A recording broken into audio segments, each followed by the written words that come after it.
place, so we're all bubbling about that and also figuring out logistics. So thank you to all the team who has made it possible, and most of all to our host for welcoming us to this place, where I know we're going to talk a little bit in a moment about where we are, but do you want to do the two-sentence version of where are we, David?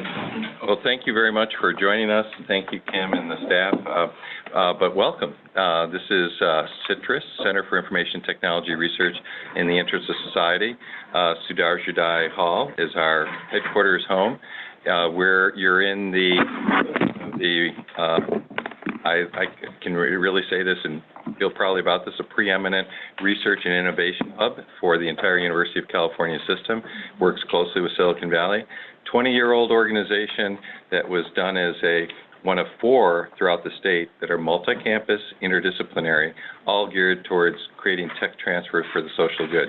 Happy to do more later, but I don't want to get in the way of the meeting, and if we do end with enough time, I'd be happy to offer a tour. Ooh, there's a motivation to speak. Quickly. It's a very cool tour. Well, I'm Kim McCoy-Wade from California Department of Aging. Let me just confirm that the phone is open and folks can hear. Okay, great. Let's do introductions of our team and our research governors, Master Plan for Aging Research Subcommittee folks who are here. Carrie, will you kick us off? Hi, I'm Carrie. I'm happy to be here with the MPA on the Roadshow. I am an associate professor at University of California, and I'm acting as a consultant to Kim and CDA. I'm Stacy Moore. I'm the Planning and Research Advisor with AARP California. I'm Nari Ree. I'm the Director of the Retirement Security Program at the UC Berkeley Labor Center. Janet Frank, faculty at the UCLA Fielding School of Public Health. Hi, Catherine Keatsman, research scientist at the UCLA Center for Health Policy Research and also at the Fielding School of Public Health. Donna Benton, faculty at University of Southern California. And David Ragland, School of Public Health at Berkeley. And we have a center called SafeTrack to safety research and some mobility research. Gretchen Alcama with the SCAN Foundation. Kathy Kelly with Family Caregiver Alliance and National Center on Caregiving. Zia Aga from the West Health Institute. Jennifer Breen from the California Association of Health Facilities. And David Lindeman, Director of the Health and Aging Programs here at CITRIS. Are there other subcommittee members in the room? How about on the Zoom? Hi, this is Karen Lincoln. I'm at University of Southern California. Hi, this is Shireen McSpadden from San Francisco, California, Department of Disability and Aging. Sharon Nevin, San Bernardino County Aging and Adult Services.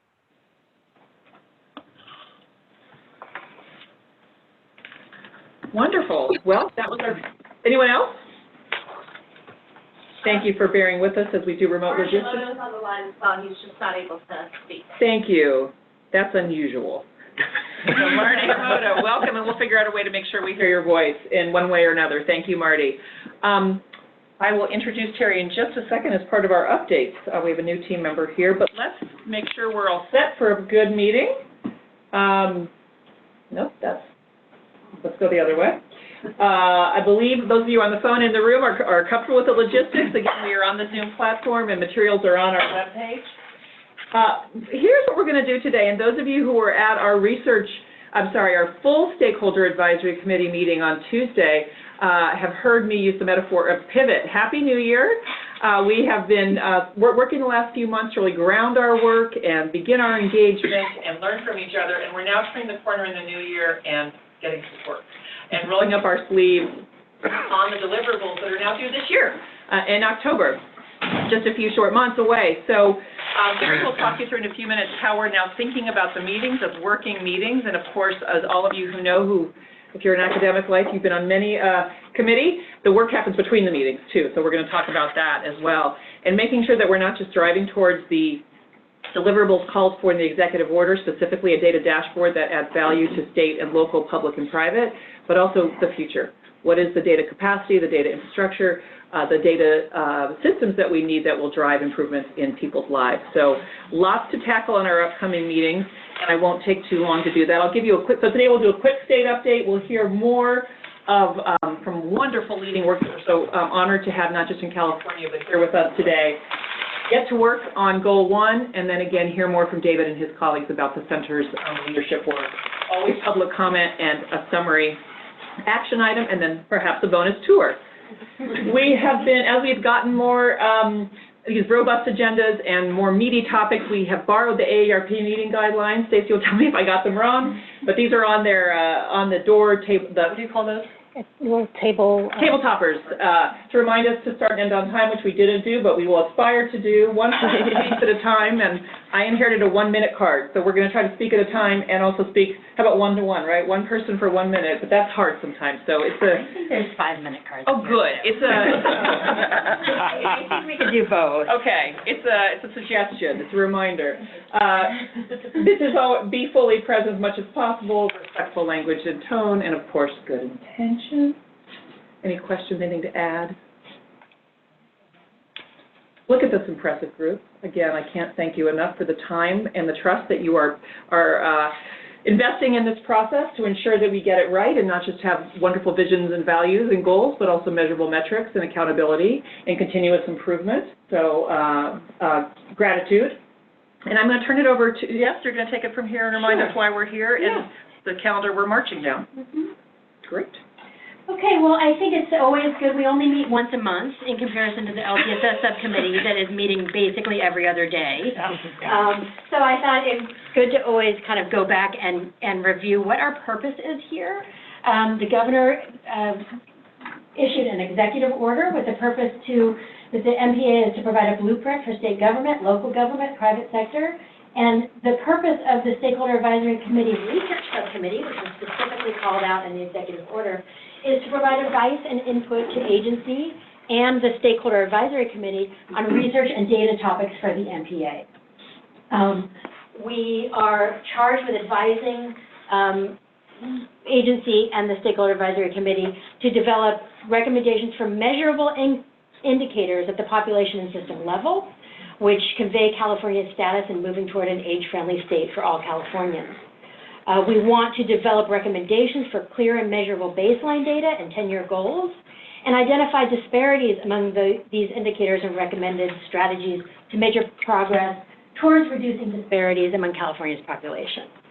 So the main deliverable, as Kim just said, is coming up with metrics, core measures, system measures for a data dashboard, but this group can also make recommendations to the overall Stakeholder Advisory Committee about where California should be going in terms of data and how we create a data system that continually informs the master plan over the next decade and beyond. I think we already covered that. So guiding principles, I think we already covered these too. Collegial and open environment, support open communication and collaboration between members, and a person-centered, data-driven approach is encouraged by the administration. Any questions on what the research subcommittee's purpose is here?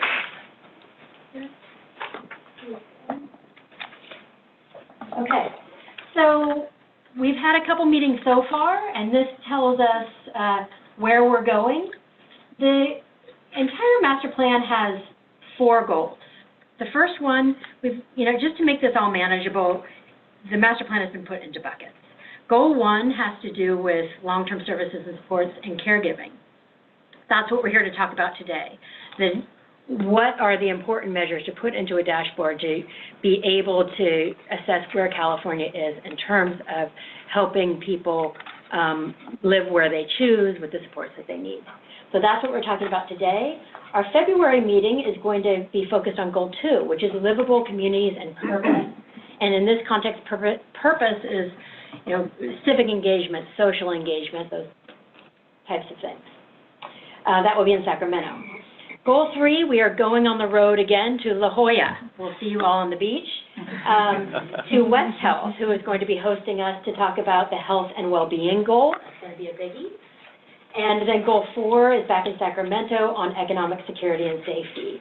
In May, we can talk about maybe the dashboard overall, and then start thinking big. What are the big ideas in terms of data in California? Then we have a couple of TBD meetings that we'll figure out as we go along. That's how we roll on the MPA. Can I just pause there for a couple? So this is all a work in progress and all informed by your thinking and your discussion today and your discussion after. Everything from, Carrie, I have to say, I'm noticing 2 May meetings a week apart. That seems very aggressive. That does seem aggressive. So we'll look at that. We'll look at that. And then this question of when we have the forward-looking, the data systems, how does the dashboard not just become a pretty website, but how is it really a driver of data-driven and person-centered work? We think maybe June will be ready for that, but we don't want to wait too long, so that sort of thought. I also want to pre-thank AARP research folks for Livable Communities Leadership and West Health for just like David in terms of hosting us, and the idea of possibly building in a tour to that day, possibly before the meeting, so we know we have, again, we're continuous improvement, continuous learning. So we want to co-create this with you and make sure the work drives the schedule and the structure, not the other way around. So give us your feedback as you have it, and more to come. All right, this is Goal 1. This is what we're talking about today. Goal 1 is focus on services and supports. The first objective is essentially our LTSS objective. Californians will have access to the help we need to live in the homes and community we choose as we age. Objective 2 is our caregiving goal, which is Californians of all ages will be prepared for the challenges and rewards of caring for an aging loved one with access to the resources and support we need. And just like the schedule is subject to back and forth, this was how we bucketed it and defined it in September. So part of the back and forth, as you all dive into what can we measure, how do we measure, is this isn't quite right. We need to tweak this. That dialogue is what we were looking at. I don't want the words that got drafted in September to drive what we want to measure. I want what we want to measure to be driven by your research expertise. So, and if we need to go back and forth to make those two sync, that's part of the process together. All right. Comments, questions, or we just keep one more update and then we'll get to it. Let's do an update. So, we give you a state update on what's happening internally so we can make all this happen. We really are thinking that there are 3 pieces of this work right now, and we are so thrilled to be moving towards a person-centered, data-driven approach as an agency, as a department, but also, quite candidly, CDA has no research and data staff. So we have been struggling to live into the vision. And we have decided what's been really helpful is to break out the work we want to do here into 3 chunks and find a partner to do it with us. So the first one is the designing of the metrics. What are the outcomes, the person-centered outcomes, and the system drivers we want to have in this dashboard? And that's you all. That's the research subcommittee, really helping advise what are the person-centered outcomes and the drivers, and we'll talk about that more today. We want that kind of, the concepts, the data sources, what does that look like? The second thing is somebody has to build a dashboard, and that's not us, rest assured.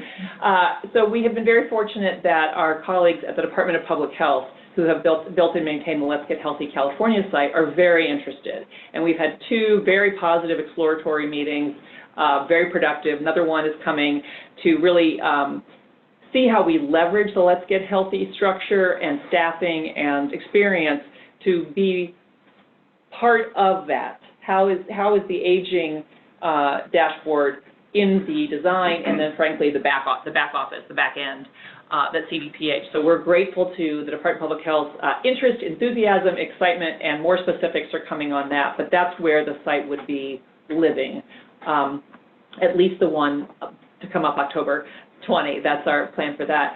And then the third piece is, like all the master plan work, we will not be done by October. We will just be beginning by October. And so, and particularly, it has come up over and over again that there are many gaps in the data world, whether they are, the data isn't available, the data isn't collected, the data has quality issues, the data can't be integrated, et cetera, et cetera, et cetera. And while we don't want that to stop us from our October dashboard, we don't want that to be the end. So we've came up with a really clever acronym, Data GAP, which stands for Data Gap Action Plan, to run alongside this process of capturing where are the places where we wish or we could Where are there opportunities for improvement? Doing some analysis around that and some prioritization around that. So as the dashboard comes out, there would also be a data gap plan. And who gets that small job? No small job is Terry Shaw, who's here with us today, who's a consultant with us, lots of background, and one of the few people I know who has both health and human service background and data and technology system background, and can bring those two together, work on Covered California, work with currently with the California Healthcare Foundation. I'm Ways and Means Committee. I'm doing a terrible job with your storied resume. So Terry has been with us. We've been in conversations, but really he's come on board in the last few days. So she's came to our SAC meeting on Tuesday for what we call the onboarding, and now she's here to meet all of you and again start running alongside. And she'll be super helpful also in our internal conversations with other departments and agencies about what do we have, what we don't have, what are the barriers. So we're hopeful with the team, and of course Terry's holding the whole thing together, right, Terry? So with that combination of the research subcommittee, our CDPH partnership, Terry Shaw coming on board, Carrie, and then those of you who know my deputy, Mark Beckley, comes from years of state government experience in system building. He's also going to be helping us internally navigate all of our department. He's ill today. But so we're getting our internal data team together and just wanted you to know that is part of what's really kicking off this month as well. So we have something, again, to stand by and be very proud of in October that helps people, educates people and helps people prioritize and take action. But again, it's the beginning, not the end. So that wasn't quite 1 minute, but less than 5. That's good. Actually, I think we're ahead of schedule. Okay. So, any questions or comments on the state work to support this? No questions on the dashboard? I have questions. You guys have questions? I have a sort of a data source question, which is, so it seems like you're working with a lot of the sort of the administrative data and other data that comes out of the sort of the health support and that side of things. And I'm just kind of wondering, for instance, with like home care providers, turnover rates at the client level, that's something that you could get through, say, the EDD. And I don't know how much you're looking at other agencies who have that kind of data. Yeah, that's one of our first pieces of, are these data sets that are publicly available, so it's no thing for CDPH to work with them, or do they need a data sharing agreement? And if so, does agency already have one? Like our agency, does have one with EDD for wage checks, but whether it covers this use, I don't know. And so that's part of the assessment but very much livable communities we can't do with health and human service data. And to your point, economic indicators are at other places besides social services. Yeah, but I'm getting ahead of the process where that's what you end up recommending as the drivers, and that's this back and forth of, in a perfect world, well, where are we now? What can we do by then? What do we do next that will have to do with your research advice, the reality check, and then stage short-term, medium-term, long-term to see its framework. What can we do? Yeah. Great question. Anybody else have burning questions about how we're going to build this dashboard? That we can answer at this point. The goal is that we will have a written kind of plan with CDPH within the month that we hopefully at the next meeting we will have some more details that are more concrete timelines and roles. That's a work in progress, so we'll keep you posted. All right.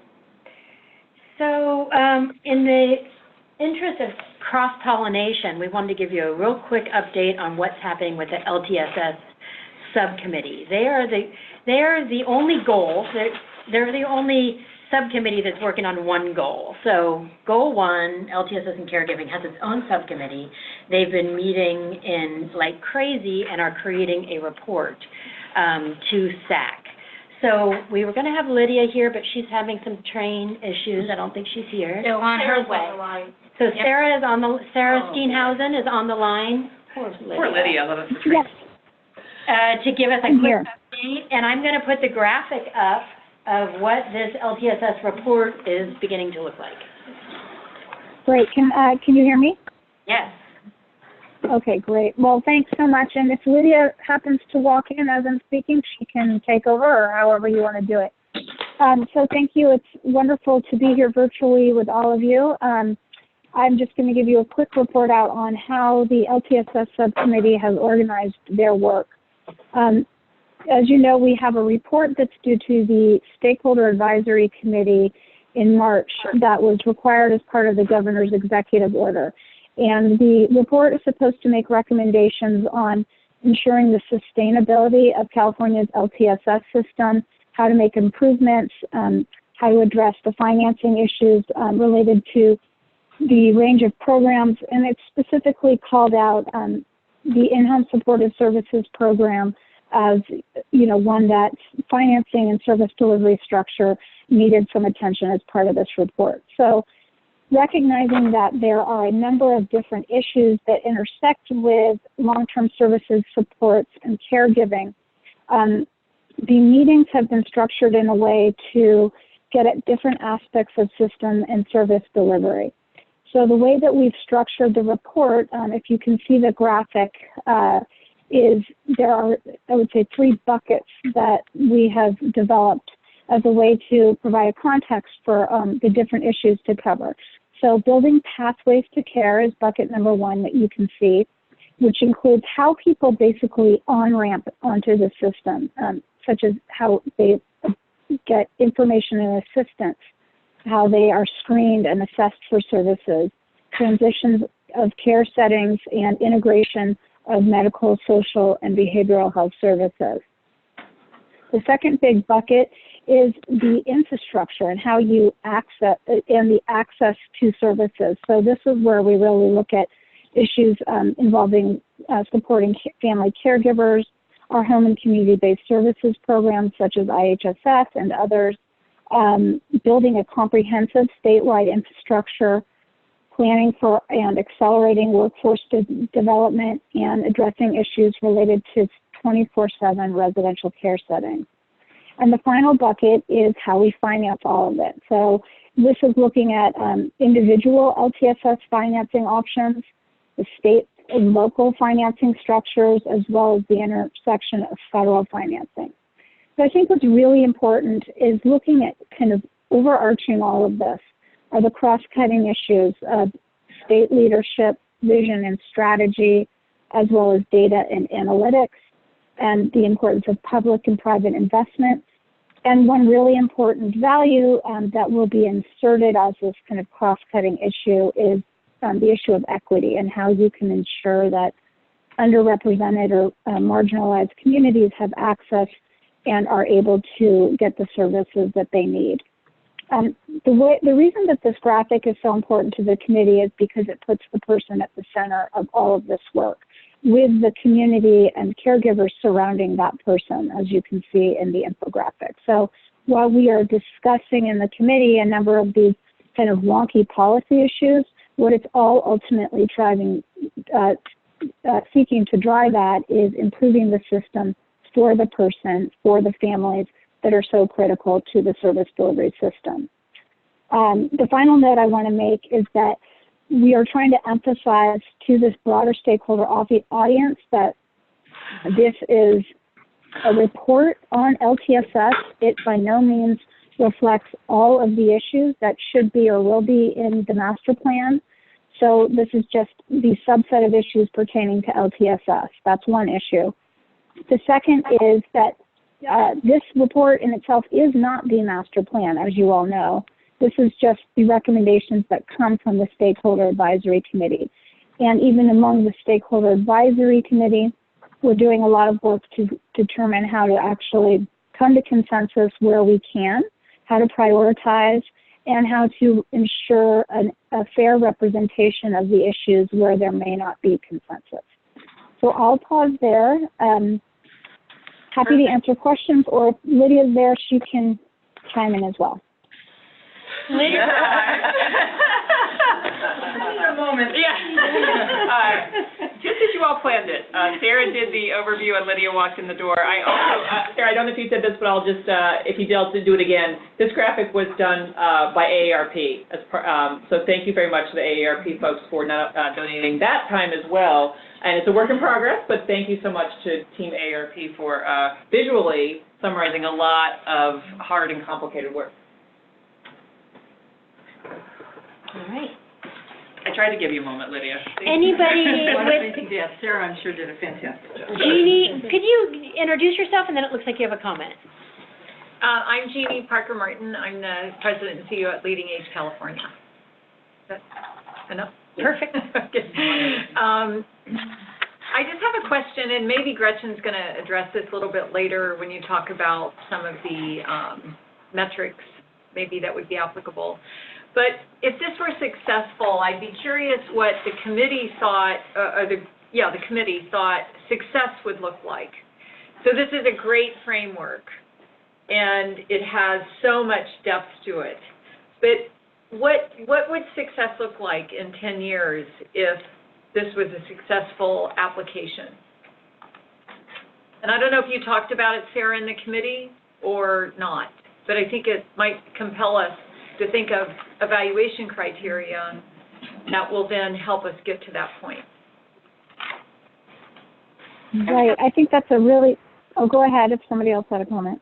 Yeah, this is Gretchen. I was just thinking, I think that's a really good question and comment, kind of overall, Janie. And because in many ways it feels like there's some synergies, there's some separate work, and then there's some synergies between what the LTSS work group is doing and then developing this concept, which is still very much in development for a March submission. And then there's the work that we have to do to both look at what measures exist in various goals and objectives, and then what we might want in that, and then the macro on that, which is what does success look like at each of these goals. And so I think it would be, and maybe it hasn't come up, Sarah and Lydia just at this moment, as a really crystallized success vision, either like one overarching or multiple in different areas, but it might be helpful if there's a way to draft some of that, but then kind of, passing the baton back to us of looking at, okay, if that was the vision of the LTSS work group, then what do we do as the research work group to try and offer up considerations of things that exist that start to connect with that vision, or maybe we say, it doesn't exist at all in terms of measuring success at that level, and so then what would we offer up as a consideration for the state to do as next steps? I mean, that's what's in my brain as you ask that question. I think about what, the discussion I'm going to lead a little bit later today, and then Sarah, the things that you shared with me just about how the work group pieces are coming. And Kim, I'll just pass it back if you have any comment. Like, are we on target at we being the two big subcommittees, or should we be thinking about this in a different frame from your perspective? No, I think that's exactly right. The two things I would say is, in some ways, if you think about the person-centered, I think they're the hardest one for this one of all of our goals. I think there's more person-centered outcomes around poverty, around livable community index, thanks to our partners at AARP. I think this is so it's the hard one. How do we know that people are in the home of their choice? Mm-hmm. Right, that's the question. And then also, we're starting with this one, so you get to go first with the hardest one in some ways. So I appreciate that that's the goal, and let's see how far we get. But each of these subject matters is going to have different dynamics. Mm-hmm. Yeah, and I would just add, we really haven't drilled down to that kind of researchy question. It's an important one, though, and it has come up in conversation, but we've been so busy just, with the synthesis of the 200 recommendations, mm-hmm. and now, as my friend Maya says, it's an iterative process. We're going to keep drilling down, and, at some point, it's probably going to need to be after we submit the initial draft to the master plan committee, because we're on some stiff deadlines here. We have talked, though, and some of the more formal recommendations that came in on Carrie's format, mm-hmm.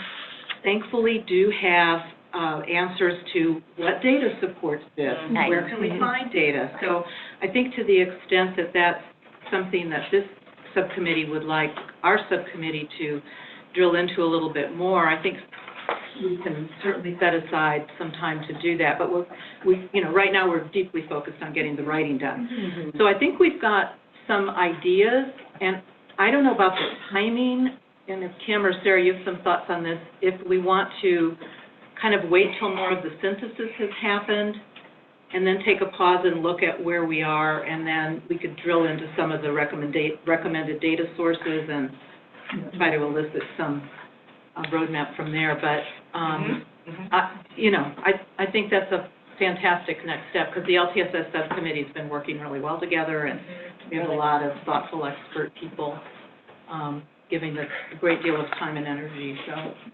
I appreciate that. And I think we, at the last subcommittee meeting, you all got familiar with the recommendation form that we encouraged people to use. Anybody could submit a recommendation on Goal 1 to the committee. And some people use the form, some people didn't, but if they use the form, there is a field saying, how would you know this is successful, and what are the data sources that if you know of data sources that have this, what are they? So that's meant to be a resource for the research subcommittee. And one other quick thing, on the access piece, number 2, there is going to be a recommendation coming forth about developing access standards, which don't exist for LTSS at this point.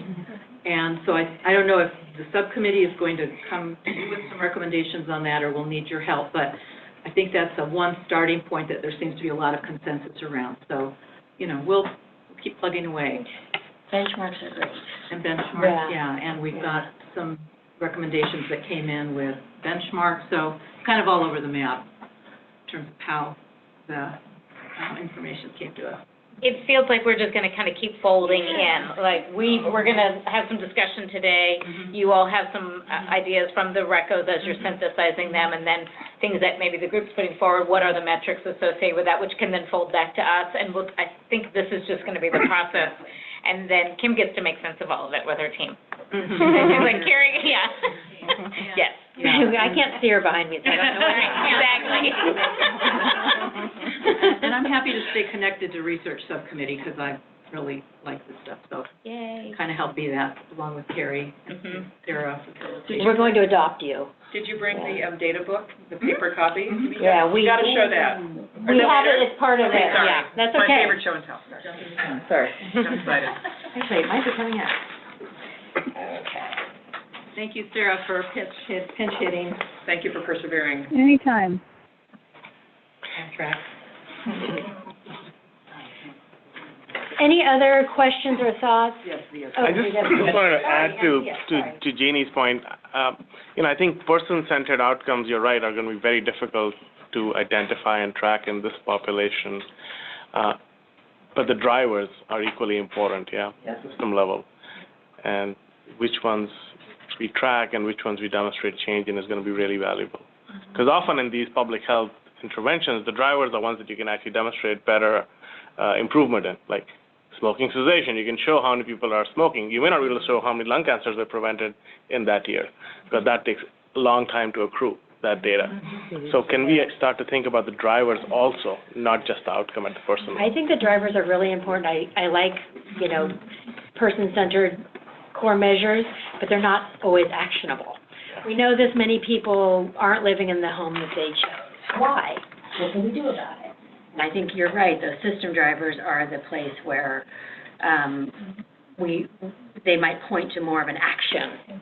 Well, and that's what, as the state person, that's what if you all say, this is the Uber metric, the person metric, and then to get there, we need to see, a statewide information assistance center and a statewide standard of care and five system things that we can measure, and if you do that, then that becomes the agenda administratively in the budget and bill, because the theory of change and the data is there to hold us accountable and to get there. How that logic model all is built too, is part of it. I just want to say, it's trying to be coherent here, but for instance, it's as important to sort of measure the number of people who didn't get access to a service as to assess whether they're satisfied with the services or not. Yes, right? yes. So that's a huge right there. Yeah. This comes up all the time in information assistance. To do an easy example, like how many calls you answered is not the same as how many people you helped. Yeah, and one's easier to measure than David? Oh, just a real quick comment, less than a minute. It's interesting to look at this from the point of view of the people that may be using it. Starting for me right now, going forward, since I think we all recognize sort of the complexity of insurance, systems and other systems where you have to kind of feel your way through it. Maybe that's under information and assistance. That could even be more emphasized as, what does this all look like from the people that will be using these different services, and make sure they're not so complex that they're not sure where to go and who to call and stuff like that. Yeah. There's a subtlety that came up in the housing conversation just a little while ago about the complexities, maybe a subtlety to this point about who's eligible when. If you don't know what age you're eligible for a service, then you may not know to access that service. And we have many layers of service eligibility ages. So one thing that we might want to consider, even as maybe it's a sub-metric, maybe it's a guideline, is that we establish a common baseline for all service eligibility timing, 55 versus 62 versus 65 on some of these issues. I just want to make that comment because it's come up in the housing conversation. Yeah, we just had our workforce webinar, and workforce 55, so that can be used for aging. So an AARP is 50, right? 50. Yeah. But you can't access services until, certain services you become eligible for at 62, others at 65, and then housing, some eligibility at 55. Right. So if we decided a clear metric has to be managing the date at which people understand they become eligible, then there might be more of a sense of expectation that I need to check into this. Do I have access? So an example would be Social Security. Pretty much people know, maybe not everybody. If you're 32, you probably haven't thought too much about it. But if you're getting close to 65 or over 65, then you probably thought about it. So you sort of know.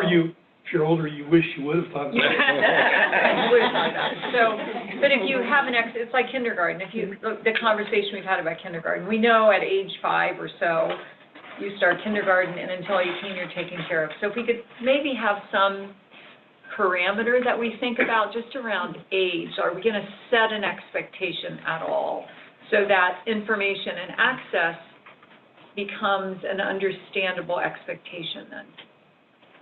Can I ask, so I misunderstood you, so I'll make sure are you making a data dashboard point then that the data, the age that's set in the indicator should match the program, the source, so that we're not trying to, or are you saying, no, we should go the other way and try to get people, we proclaim 50 is the time, follow AARP lead, and 50 is the beginning of the, because I do think that the dashboard will have a really important role in defining and educating, if we do it right, if we're successful at norming.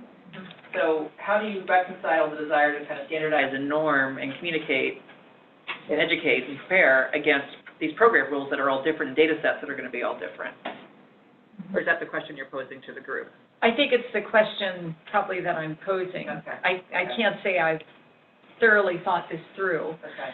But it's come up so many times about when you become eligible for X, Y, or Z that we have to have some threshold. And it is that expectation, Kim. I think if at 50 or 45 or 40, we need to have people thinking about what they need in 20 years or 30 years or 40 years. Then we have to set the expectation in the dashboard, because that becomes an information and referral and therefore access point, right? And that raises the question of whether what the dashboard's for. Is it for people that run agencies and things, or will it have a use for people that need to access these? And those are quite different things. Right, they are. It's not envisioned it's envisioned as being user-friendly, so that it would be helpful to you in your community planning, but it is not the user portal that people want. And correct me if I'm, the customer, first, one stop for services, it's not been thought of as the same thing. Hopefully they would maybe at some point talk to each other, but that's... Dude, if you think about this information referral discussion and go back, if we started measurement at age 50, and we said we don't have a baseline now, right? We don't have a common system, so we don't have a baseline. But if we said we want people to enter the information referral system, that is a measurable time period where you could say, yeah, we are hitting those people at age 50 or before age 50, not at 72. So just as the graphics show, you'll see maybe that's a demographic data point that we have to tag to every single element. We have to collect age data. I'm not saying we have to, I'm just saying maybe that is one. And I'll just comment, this might be really a valuable point for us to circle back on when we hear from Catherine about a couple of the elements in CHIS, because I think some of your CHIS questions are really not about age, they're about experience, and then you can cut them by age, and you could relate them by age. And so in terms of that macro messaging point that Kim was going to. So,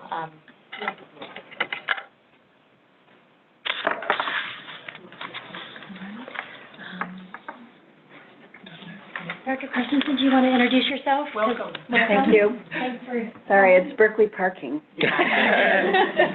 Combined with my own problems. Thank you. I'm Laura Carstensen, Stanford University, a member of the research subcommittee.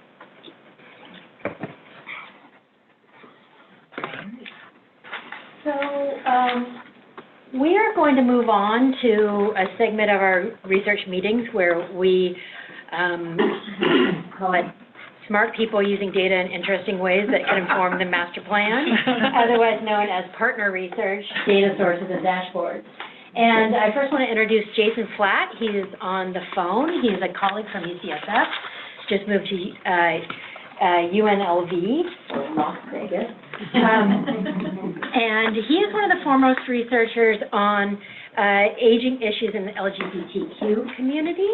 And part of, as you saw in the purpose of the research subcommittee in this dashboard, is to lift up issues of equity and how we can, we can have recommendations for those communities, but we can also use the dashboard to track this population. So, Jason, are you on the phone? I am. Hi, everyone. hello. Hi. Hello. So you have the floor. We're on your first slide. Yeah, thank you for letting me talk with everyone today. And I'm going to give you a bit of an overview of some of the work that we've been doing. And as Carrie had mentioned, I recently moved to Las Vegas. But I still have an adjunct position at UCSF, still doing some work there. The big piece with my work, just to highlight, so I do have federal funding to support this work. I'm looking at dementia risk among LGBTQ seniors using Northern California data from Kaiser. So I'll talk a little bit about some of those findings today, as well as some of the national data I've been accessing, the behavioral risk factor surveillance system data from the CDC. I'll also highlight some work that comes out of the Williams Institute at UCLA, some of the work done by Alon Meyer and the California Health Interview Survey to give you an understanding of some of the health and the long-term care needs of LGBTQ seniors. And then last piece, I've been fortunate to partner with Open House in San Francisco on several initiatives. We've been looking at affordable housing for low-income seniors and thinking about inclusive services, as well as we recently finished a needs assessment where we looked at the needs for adult day programs for LGBTQ seniors and their caregivers. So I'll highlight a little bit of what we found from that. So the next slide shows really some of the research and the press that we've been getting just from the work that we've been doing. So again, what we were trying to answer from California and specifically in San Francisco was understanding why aren't LGBTQ seniors accessing aging services as much as their peers, their heterosexual cisgender peers, so non-trans people. And so what we're finding is really about they're not finding the services welcoming, They also experience economic challenges that are unique. Many of them consider being sort of sandwiched, where they're on a very fixed income and they're not eligible for subsidies, but they can't afford to pay out of pocket, especially given the rent in some of the urban locations in California for housing. So that came out a lot, as well as experiences of discrimination when accessing services or being treated poorly when they are accessing care. So I'll give some examples of that in a moment. On the next slide, I wanted to share just a bit more about our research and what we've been finding.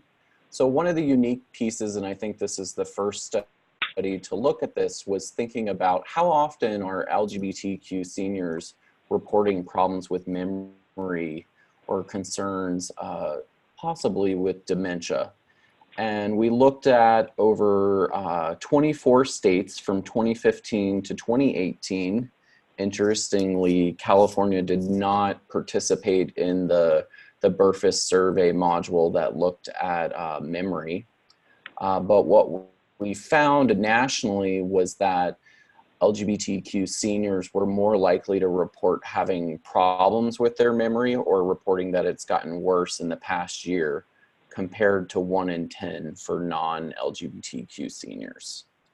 When we looked at subgroups, because it's very important to understand that different groups within the community may face additional challenges, whether it's due to socioeconomic or even discrimination in society. And what we found was that lesbian, bisexual, and trans seniors were more likely to report having these problems with memory than even gay men.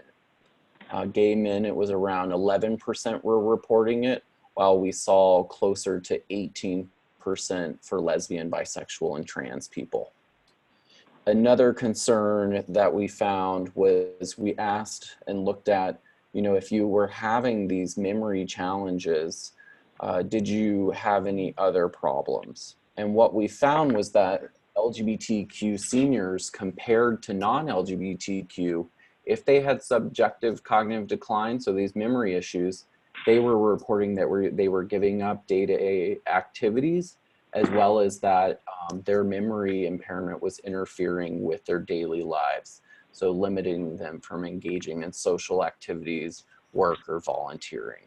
So suggesting that they're really seeing that, you know, these memory problems are creating a burden to them and limiting their ability to engage in everyday activities. So this is an area that we feel would be very important for the master plan in aging to consider.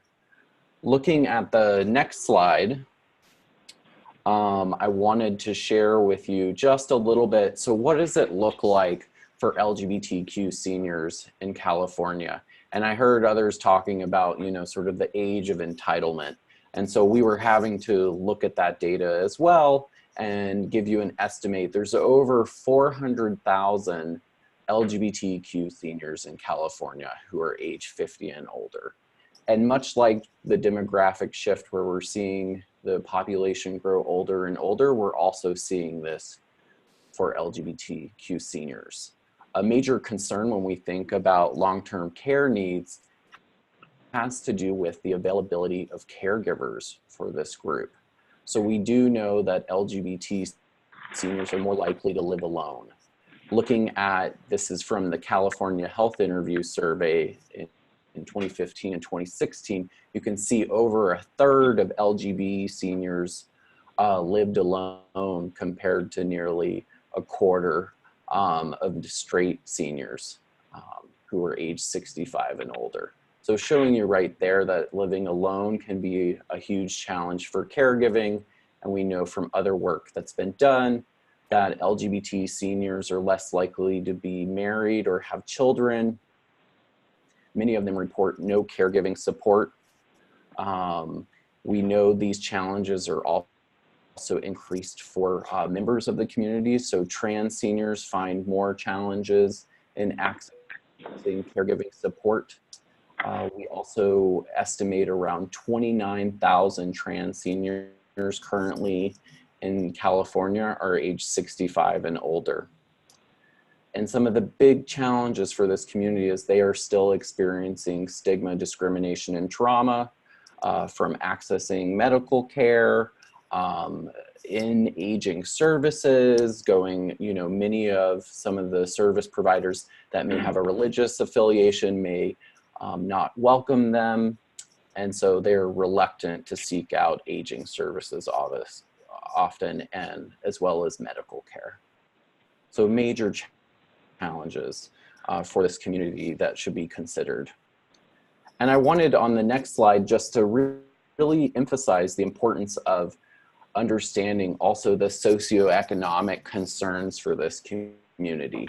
So we know 1/3 of LGBTQ seniors nationally are living at or below the 200% federal poverty level. And what's unique is we're finding some major challenges for other groups within the community. So from the CHIS survey, what they found was bisexual Californians who were age 65 plus, they were twice as likely to live at the 200% below poverty level compared even to gays and lesbians. So again, seeing major economic challenges for this group when it comes to aging in place, accessing aging services, and their ability to care for themselves. So on the next slide, I highlight some of what CHIS has found. And I did not put on here how it compares to their heterosexual peers, but what I wanted to point out is here are some of the top health concerns that we're seeing for LGBT seniors. So over half report a diagnosis of hypertension, nearly a half report being disabled. We see disabilities actually are much higher for LGBT seniors than we see for their heterosexual peers. Many are reporting, over 1 in 4 report fair to poor health. We're seeing cognitive difficulties being reported, asthma, heart disease, and diabetes. Another group that's often left out of this, and it's not listed on here, but are long-term survivors of HIV and AIDS. So this group is also facing some unique challenges in our urban settings around being able to afford housing. Many of them were on disability, and when they reach entitlement for, age entitlement for Social Security, they see huge changes in their income. So the entitlements they see a huge reduction in their monthly income. And this has caused major challenges around risk for homelessness, ability to access medications and healthcare. So it's another group within this community that definitely deserves attention. On the next slide, just to get at it, and I think it's something that we should really consider for California and look at it, is why LGBTQ seniors are not accessing aging services. We explored this in San Francisco and trying to understand why they were 4 times less likely to access services.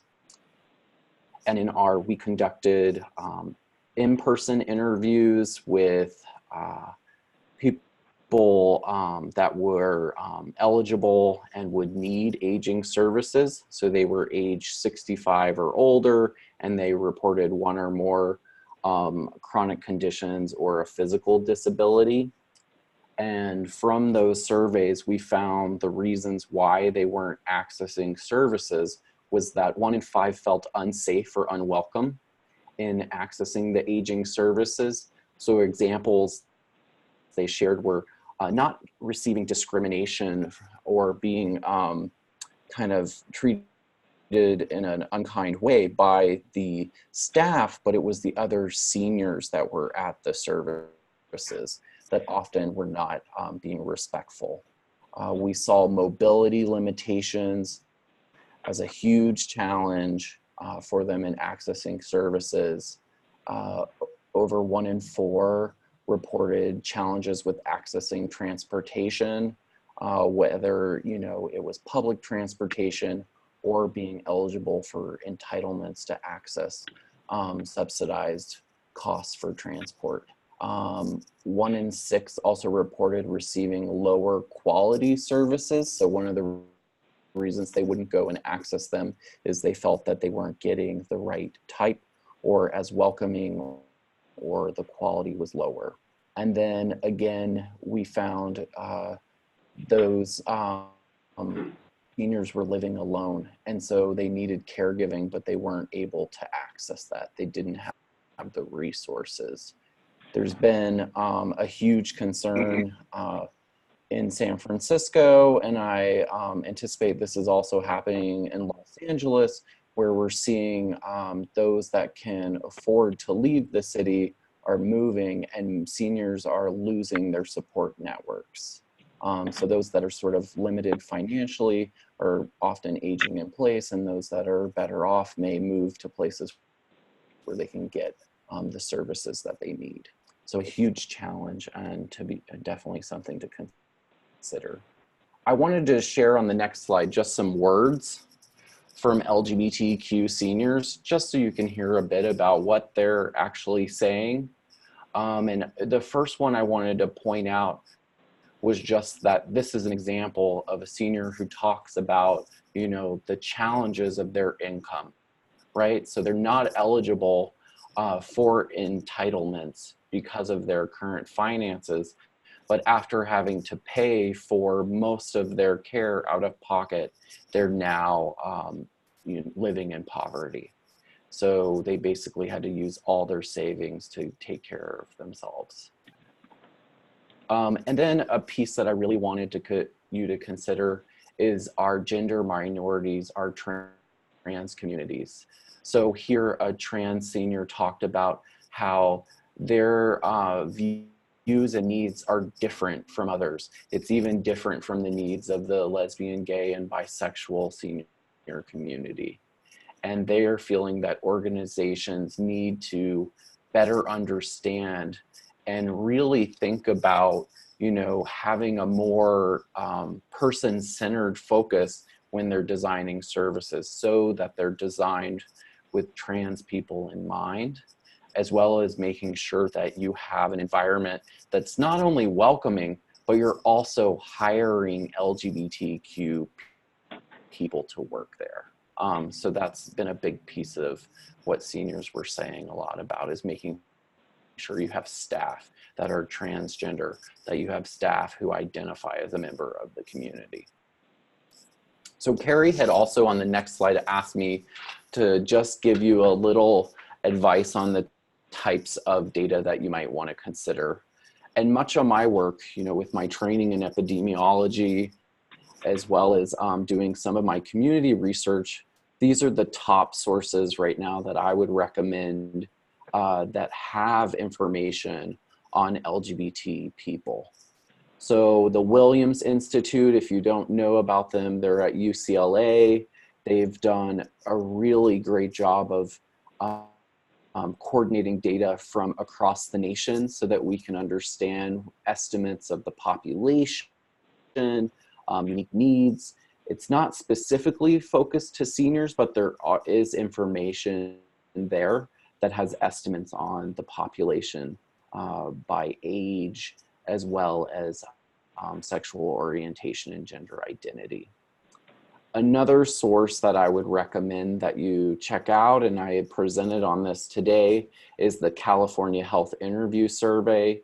You can also access that at UCLA, and they have been asking questions about sexual orientation and gender identity for a while. And so there can be some unique data that I think can answer questions about the needs of this community, as well as others using that data. And then finally, every state participates in the CDC's BRFIS annual survey. So there could be an opportunity to potentially either influence what's collected or access some of the information that's there. So that you could use it. So I encourage you to check those out. I was excited to see, you know, an upcoming presentation by HealthNet, as well as I had briefly mentioned the data that I'm using at Kaiser. So what I'm utilizing there, there's a unique study called the Research Program for Genes, Environments, and Health that was started back in 2017, and or actually maybe 2007, not 2017. And what they had asked was sexual orientation at baseline. And so what's unique is we're able to link that information to the medical record and be able to look at disparities by comparing to non-LGBT people. So I encourage, you know, definitely to access data from our local health plans, especially those that have been collecting information on LGBT identity. All right, well, thank you so much, Jason, and we appreciate your talk. And if you have time, if you could stay on the phone, we'll be taking questions at the end. Okay. And next up in our Smart People Working with Data series is Ed Mariscal from HealthNet. Hi, everybody. Hi, Lydia. We've never met, but we talked on the phone quite a bit.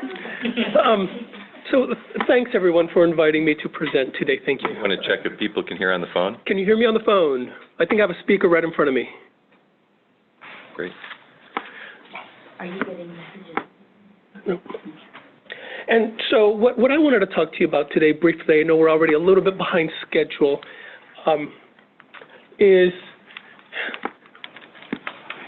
when I came to HealthNet, and I am the Director of Long-Term Services and Supports and Public Programs, I've been in the nursing home field for almost all of my career.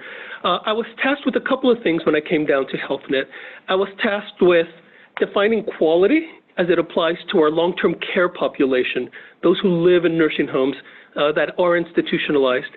And I was tasked with creating a dashboard that obtained and received data from a lot of different sources, putting it together, and using it to inform decisions around targeted outreach for case management, targeted outreach for quality improvements, and ultimately helping our Medi-Cal population make better decisions around nursing home placement.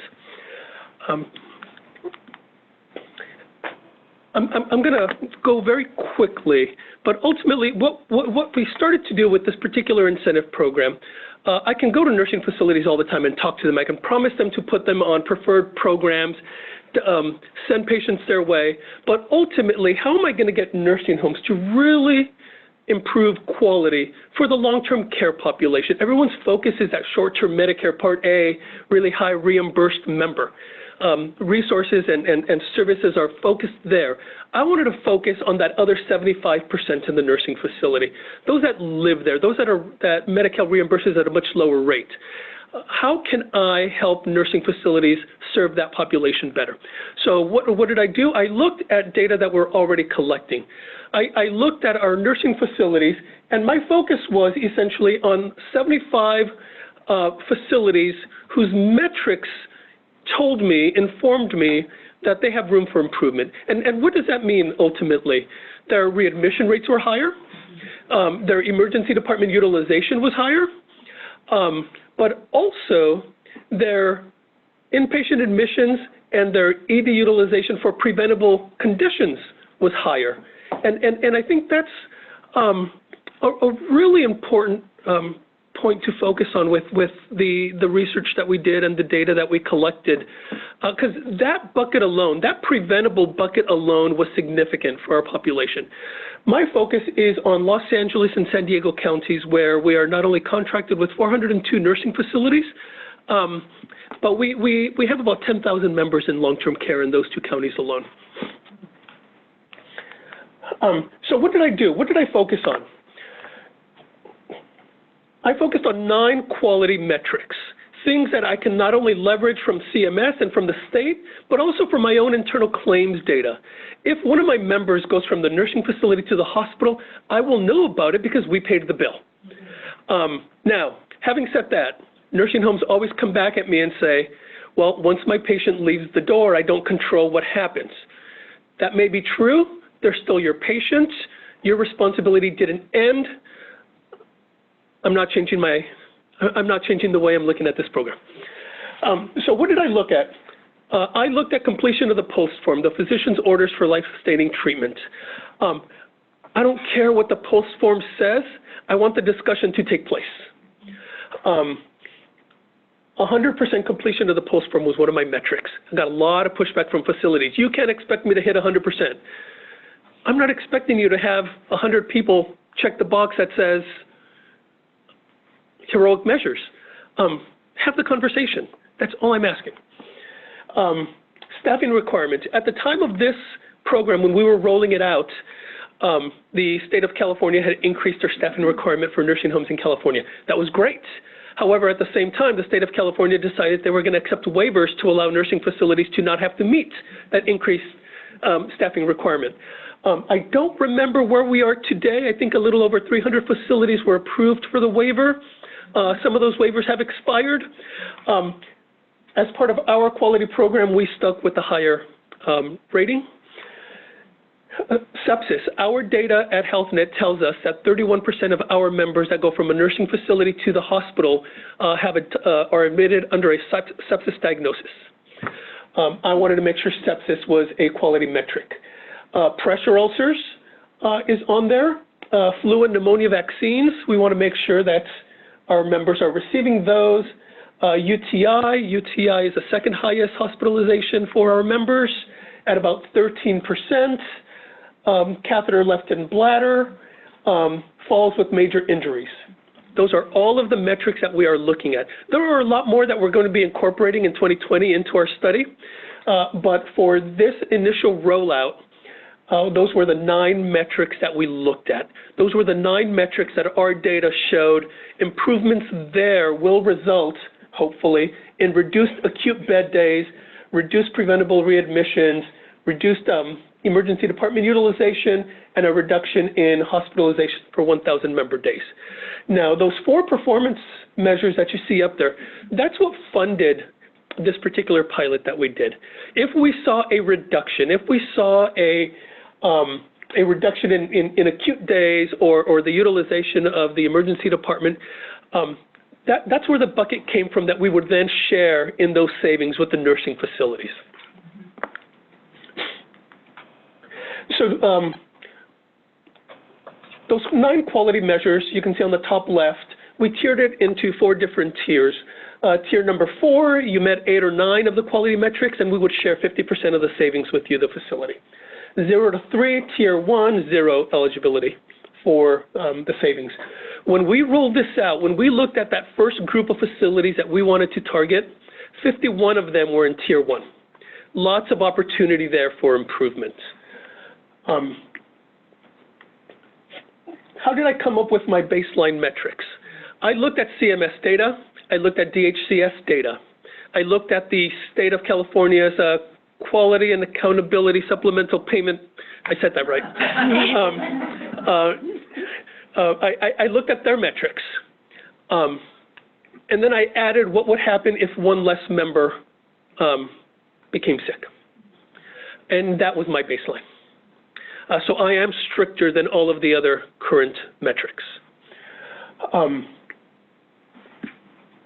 The fourth column on the bottom chart there that shows the number of facilities that were worse than the target, we can see when we looked at the 75, this group of 75, 60 were staffing less than the target.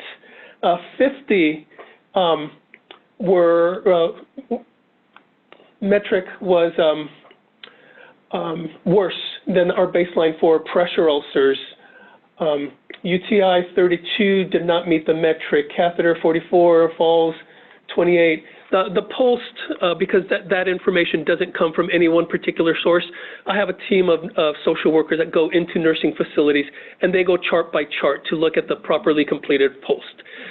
They also report to me if they see a big stack of signed post forms at the corner of the cabinet, so that we can report that to our friends at the Ombudsman's office.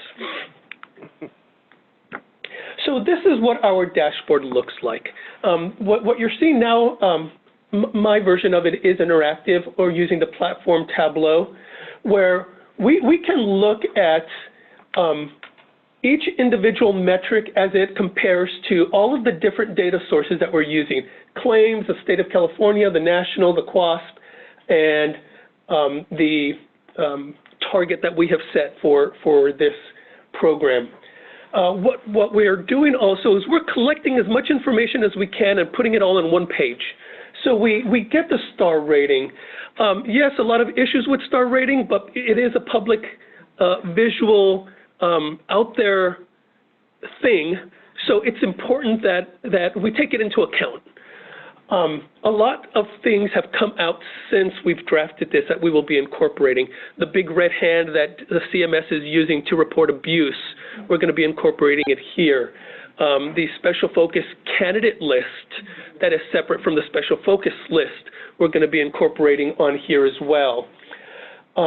We have the one page on the bottom left there that will give the facility a one-page view on how they did on all of their metrics.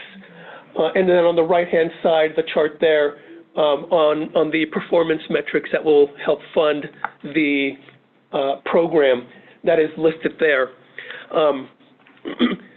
We have a long claims run-out period of about 3 months, and then we have another couple of months for validation of all of the data.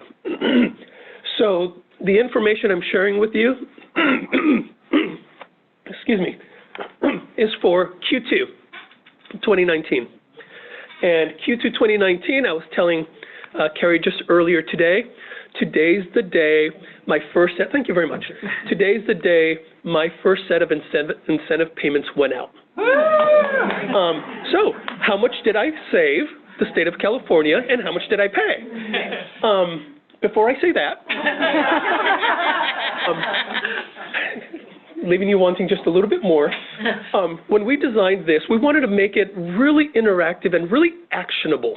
But we also wanted the facilities to use the information that we're going to share with them to be proud of and share with their staff. But also, when you go out into the community and market your facility, I can give you data that says maybe you're better than your neighbor. So we created these charts that will say sort of where you rank overall. But what I also did was created dashboards that are specific to the parent organization of these nursing facilities so that our larger chains can see how they're doing overall, but also because some of our larger chains are spread out through different counties, they can see their information and they can play with it and they can take a look. Actionable for them. They all have quality teams that focus on this. When QASP came out, all of these chains hired people, correct me if I'm wrong, hired people to focus on QASP so that they can develop these incentives and bring in all this additional revenue for their facilities. Because we're doing this pilot in LA and San Diego, I also broke up LA and San Diego. San Diego is one region, much smaller, and LA is 5 regions. City center, the valley, this area, the west side. It wasn't scientific at all. I just got the map and I drew a circle. So that I can go to facilities in the San Gabriel Valley where I live, and I can say, hey, this is how you are doing against your neighbors. You're not doing very well. Or I can say, hey, here's your sheet. Go to Arcadia Methodist and go to Huntington and mark it yourself. You're doing really well with our members. And then on the left-hand side, we can also look at region and metric together and see where you rank. So how did the facilities do? Now, at the beginning I said we worked with 75, we targeted 75 facilities. We did not contract with 75 for this initial rollout. We only did 40. One thing that I forgot to focus on when we were rolling this out is change of ownership. There's so much change of ownership with nursing facilities that they just could not contract with us until the change of ownership was complete. The data just wouldn't be coming in accurately, different NPIs, different tax IDs. It just wasn't actionable data for them, so we didn't include them. So only 40 contracted with us. In Q2, we saw a little over $1 million in savings from reduced emergency department visits and reduced inpatient admissions. Right on target, well, higher than what my target was. My target is to save $3 million in 1 year. I saved $1 million in 1 quarter, so I'm sort of on my way. $213,000 in incentive payments. So we're very proud of that. And then just, I didn't include the facility names on there, but provider number 1 in LA County, $97,000 in savings, but they only made it to eligibility tier 2. They only met 4 or 5 of the quality metrics. But today they received a check for $14,000. Provider number 2 saw a lot of savings, $65,000, but they didn't meet any of their quality metrics. Provider number 3 saved $45,000, but they met 8 of their quality metrics. They were in tier 4. They get 50% of the savings, so they're getting a $22,000 check today. Some facilities didn't save any, didn't reduce their ED visits, but at least they have the information. We have the information. When we as a health plan go to the facilities to work on contracting, work on referrals, we have actionable information that's specific to our members. 8 of the facilities were in tier 1, 17 facilities were in tier 2, 13 were in tier 3, and 2 facilities were in tier 4. If you remember one of the first slides, 51% of the facilities were in that tier 1 category. So we did some pretty significant improvement here. We saw improvements in these metrics without all of them necessarily seeing an improvement in the reduction in hospitalization. I think a conversation for down the line is hospitals get penalized for readmissions, nursing facilities do not. So we're still working on figuring out a way to incentivize. Sorry? Not true. Oh, nursing facilities are penalized now. Okay. Are physicians being penalized for readmissions? No. The physicians at the nursing facilities are constantly telling us at times, they call us on the phone, we don't have a lot of the information, so we resort to sending them back to the acute. Some things we can target later on. And I guess I should note that it's because it's readmissions in the California cost measure, it's all payer sources, but it is readmissions within 30 days of the hospital discharge. Yeah. So the long-term hospital visits, the long-term ED visits aren't a part of cost right now, but cost was being shooken up. Yeah. And so we don't know what's going to land as far as those quality measures go. And All right. that's it for me. Thank you Thank so you. much for showing us. Thank you. I have one quick comment. I know we're going to move on, but it would be so awesome for the LA County data to be broken out by supervisor districts, because there's 5 supervisor districts, and that might be something that supervisors could potentially be interested in terms of the quality of care facilities in their district. Thank you. Great, thank you. Thank you. Amanda Brewster from our own UC Berkeley is going to talk about using Medicare data to look at the behavior and outcomes from AAA functioning. Yeah, so this will you drive great. So hi everyone, I am a professor down the hill at the UC Berkeley School of Public Health, so just got to walk up here a little farther this afternoon. I guess I'll just stand over here, so you won't be able to see me if I'm sitting at the corner. I think I'm a little shorter. I study healthcare organizations and management, so looking really from the healthcare outcome side, and my work focuses on what sorts of organizational arrangements and management strategies in the healthcare sector and beyond the healthcare sector can help to lead to better outcomes for patients and for population health. So lately, my focus has been on trying to understand how innovative arrangements and cross-sector partnerships that appreciate the contributions of social determinants of health, people's life experiences outside their exposure and benefits from healthcare, how those things come together to influence health outcomes, and how we might be able to leverage the strengths in the social service networks that we have, the social service provider strengths that we have in our communities to support health outcomes and better link up the different sets of providers we have supporting people at all ages, including older adults, from the healthcare side of things and from the social services side. So I study partnerships and collaboration in cross-sector, so I always like to acknowledge my research partners. As you heard, I'm going to be focusing on what we can learn from looking at area agencies on aging, which many of you are probably familiar with. I'll mention a little bit more detail, but I want to highlight I've been working for a number of years now with colleagues at the National Association of Area Agencies on Aging, as well as the Scripps Gerontology Center out in Ohio at Miami University of Ohio to really get some national data to allow us to look at what the AAAs do, what partnerships in the communities across sectors can do in terms of budging the outcomes and healthcare. And Amanda, just so you know, one of our committee members is Shereen McSpadden, who is the AAA in San Francisco and the chair of the California San Francisco board, which is on the phone. Okay, great. So, Hi. Our California AAA is in the room. Okay, fantastic. All right, so I have a slide up now about the AAAs. Most of you probably are well aware of the contributions that the AAAs make.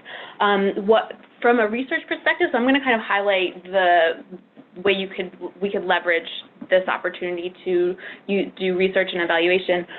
The real attraction of AAAs, aside from the good work they do in their communities, is that they are consistently serving older adults in defined planning and service areas across the country, which makes this a really great opportunity for national scale or state scale research where you want to understand what's going on with the population inside a given geographical area, a given community, and how organizational partnerships and strategies across sectors might be able to improve those outcomes.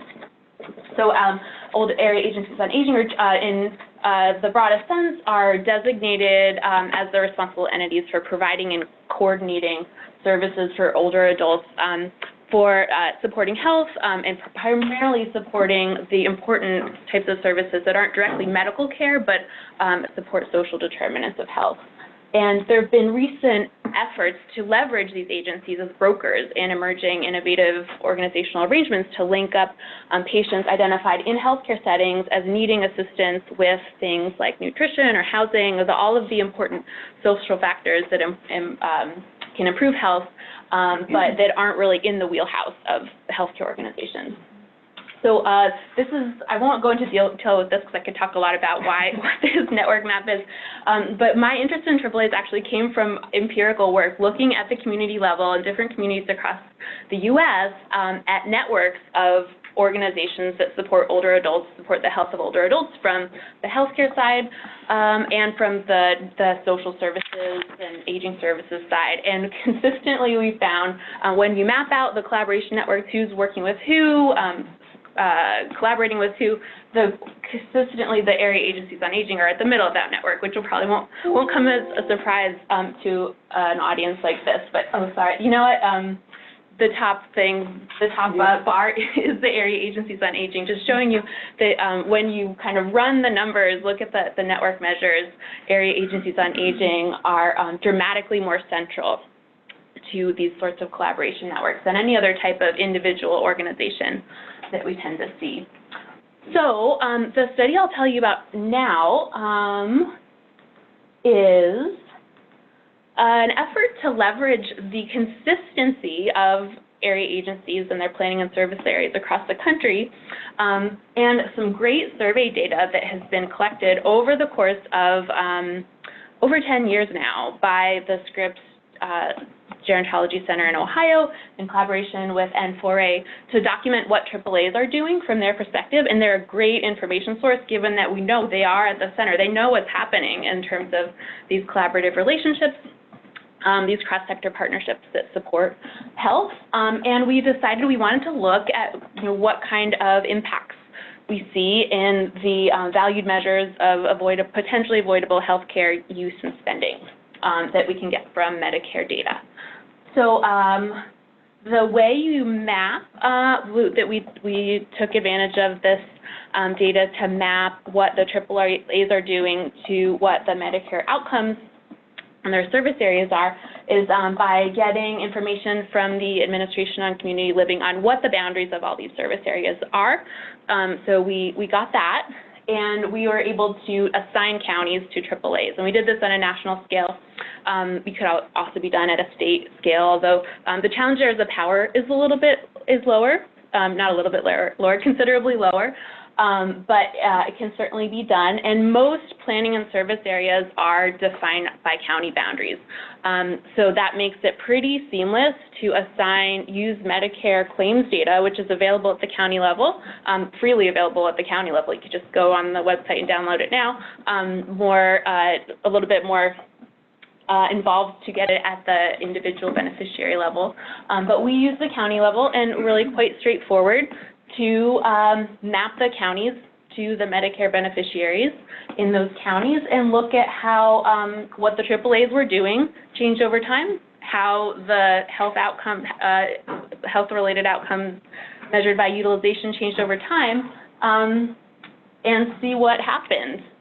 So we focused in on two measures of what was going on in terms of multi-sector collaboration that AAAs were involved in.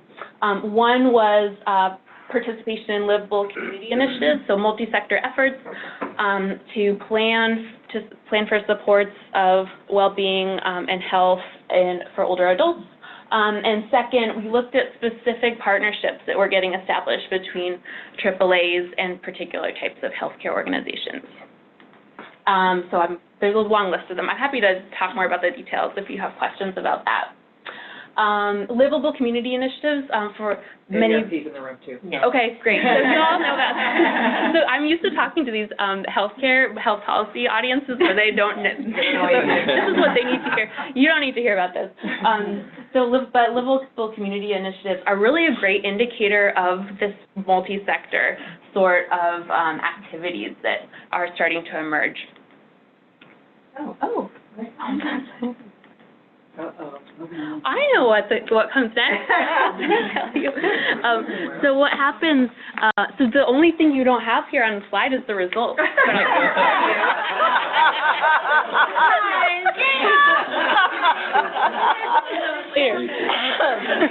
So when we're able to look over the course of 3 different years, we have measurements from 2008, 2010, and 2013. They asked AAAs about these partnership arrangements and how they changed over those 3 time periods. We are also able to look at change in Medicare utilization and avoidable nursing home utilization, which we define as it's the low care nursing home use measure, which again, I usually have to explain a lot, but you all are probably more familiar with this than my normal audiences. So we look at change in those 2 measures over time and find that when we look at livable community initiatives, we can see the numbers budging in a statistically significant way. So we find that when AAAs start, in the year when AAAs start to report that they are doing funded involvement in a livable community initiative, we see the low care nursing home rate in their counties go down in a statistically significant way. I think it's about a 1 percentage point drop. So a significant change we can see there. And then when we look at particular partnerships that AAAs are initiating with healthcare organizations in their communities, we can see that in the year when AAAs report establishing a new partnership with a mental health organization, we see, again, low care nursing home use going down in a statistically significant way. And then the last result we can pick up where there's a statistically significant change is in the year when AAAs start partnering with a hospital. We can see that Medicare spending per beneficiary goes down by a significant, not enormous, but a statistically significant reduction in that year. So that's just kind of a taste of how I've been using this data to look at cross-sector partnerships and how they flow through to impacts in avoidable utilization and spending on the healthcare side for older adults. And we apologize for losing your last two slides. No, We'll make sure that everybody gets those. I want to thank all of our speakers. I think it was how you all are using data to drive policy and quality. And I think we're a little bit over time. We're breaking our rule. So maybe time if there's one question, but I also, we can also get contact information to, any questions? A quick question, one quick question. So, and this is for Dr. Flaherty. Go on. Jason, are you on the phone? No? Yep. I'm on mute. Yes, I'm here. Hi. Great. So just thank you so much for your presentation. And a quick question. In the data sources that you indicated outside of CHIS, I was wondering if there is an ability to look both not only at the gender identity, but also at racial or ethnic disposition or identity, because one of the things that we've looked at was that you know, there's compounded discrimination concerns when it comes to healthcare and when it comes to long-term care settings for those who are LGBT and also Latino or Black. And I just wondered if you had any insights with regards to that as well. Yeah, so we did look at that. Some of our work actually with Open House, when we recruited, we made sure to oversample for people of color, just so that we could understand the unique needs for everybody. So you're absolutely correct that you know, our Black and Latinx communities are facing unique challenges as well, and so we can find some of those are maybe cultural, less acceptance even within the same cultural group in terms of sexual or gender identity. So there's those challenges. There's socioeconomic concerns with, you know, historical discrimination against our minority communities. So I definitely, in these groups, we are looking at our groups of color to see about disparities, sort of this idea of, we've talked about it as being like sort of like a double minority, right? Where you may experience, we know some of our people of color have higher risks for dementia or other chronic conditions. A lot of that's been linked to discrimination. So we anticipate seeing those challenges if you're also an LGBTQ plus person of color. Thank you.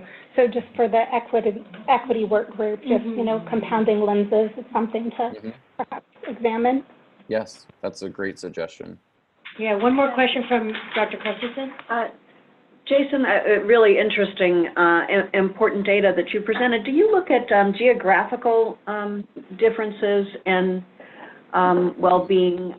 What I was thinking is it would be better to live in San Francisco or LA than it might be a more rural county if you're, and like then in if the Central Valley versus but not just that. I don't mean to say something negative about that necessarily, but if you had to be relocated, you might have a very supportive group, and actually you could make the same case by race, right? So it does the geographical location of your support network and your surrounding services make a greater difference for some groups than others, and that's really the. Yeah, that's a good point, Laura. Do you have geography on it? Do you know what the? We haven't. We're going to be looking at that. We were actually going to be looking at nationally, you know, where you live, if how that would impact urban, rural, suburban. But you're right. No, we haven't looked at it within California, but that would be an interesting piece to look at. Thank you. All right, so I think we are moving on. Thank you again to the speakers. This was really, really useful, and If you want to stick around, maybe people can curbside you at the break. Yeah, I just want to emphasize that yes, the dashboard is a concrete thing we're doing, but there's so many other pieces that we're all working on that I know I run the AAA network at the state, and so we're thinking about AAA partnerships and how to strengthen them. So this is just right on time. And nursing home was a feature of LTSS recently, so these are just all right on time. And as you mentioned, our new equity work group on master plan is beginning meeting in February. So we're just so grateful for all this different work and all these different ways we're going to put it to immediate use. So thank you for sharing your expertise. Thank you.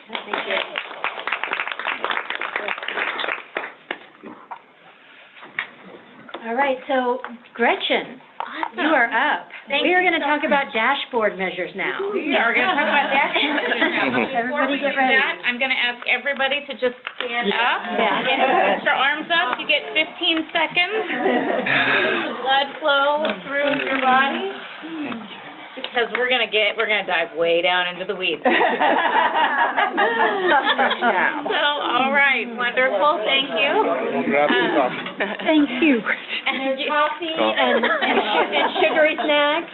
You are welcome, Stacy. I know I needed things. So while you're getting some refreshment, getting a little bit of glucose back in your system, I will just start with some framing. I am going to keep on talking. I shouldn't have mentioned the snack. Which is fine.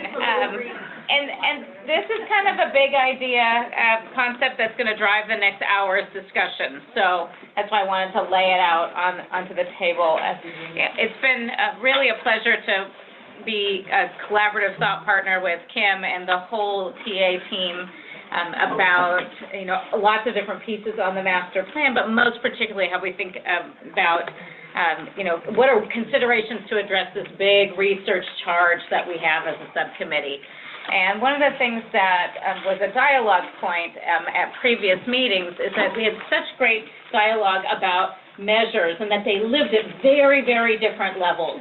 Some of them were very person-focused, and I mean the micro-person-focused of, does this person have accessibility needs that aren't being met? I mean, that's a very particular, measure that has a lot of context built around it.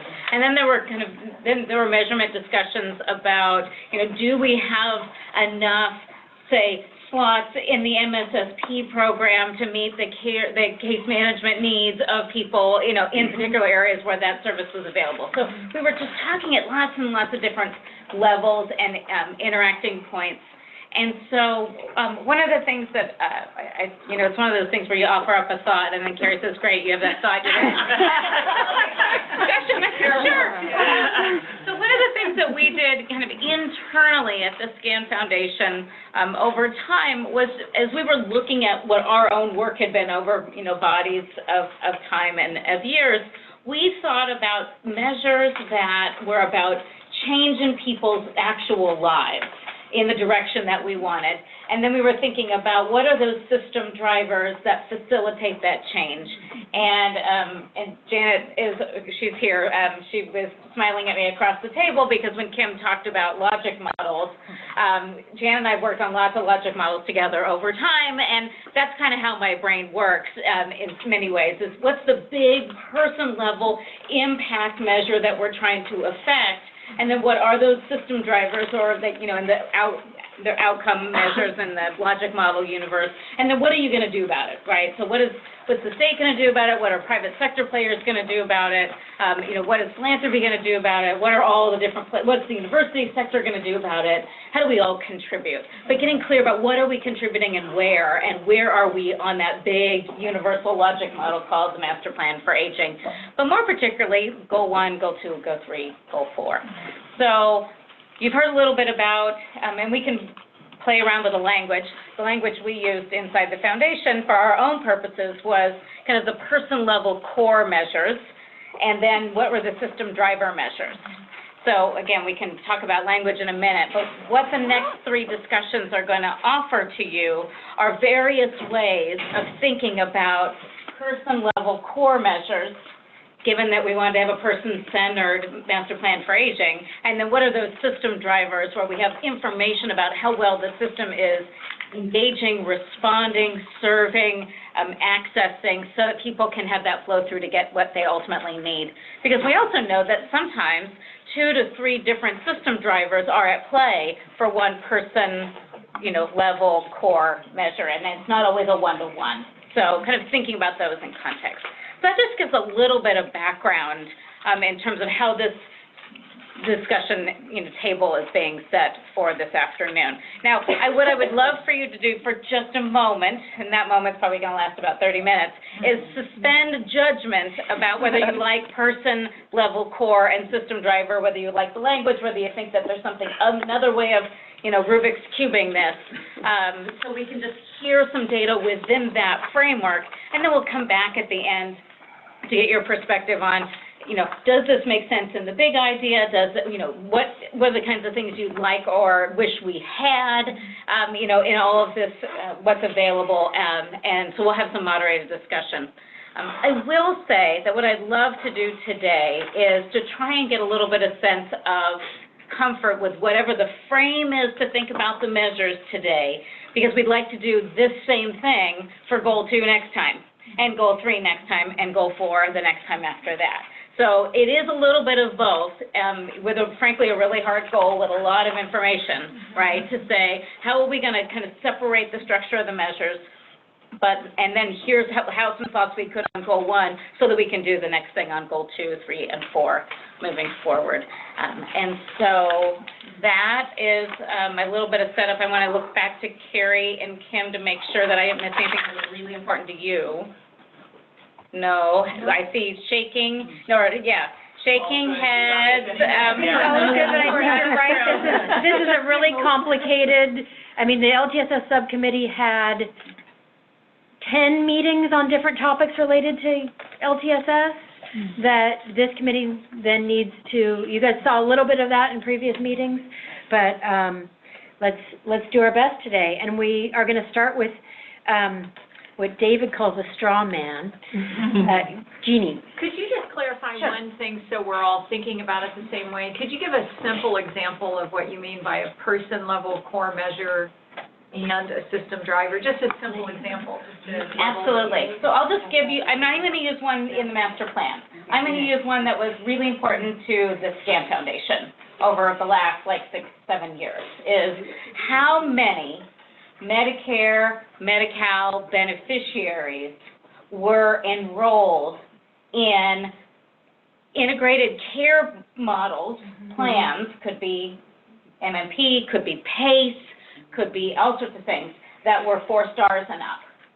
That's a person level, how many people got this thing because we had a value that integrated care was better. Okay, that's just totally take it out of this, something that the SCAN Foundation has a long-standing history of caring about, people in integrated care. So then the system driver were things like, what's available in, how many plans are available in various communities, because you have to have that in order for people to be able to enroll in that.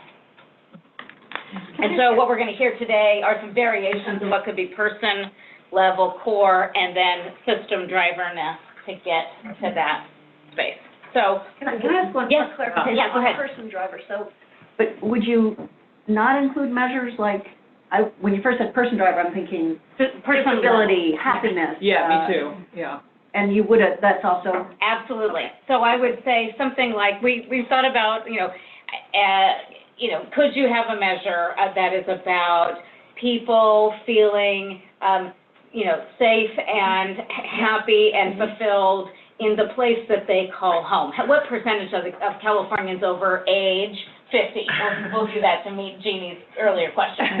So, yes. So it's what really matters to me versus, is there a place where I can go and get help in my community? Yeah. Because I may not even need that. I guess I thought, I would think percent enrolled in a integrated care plan would be a driver.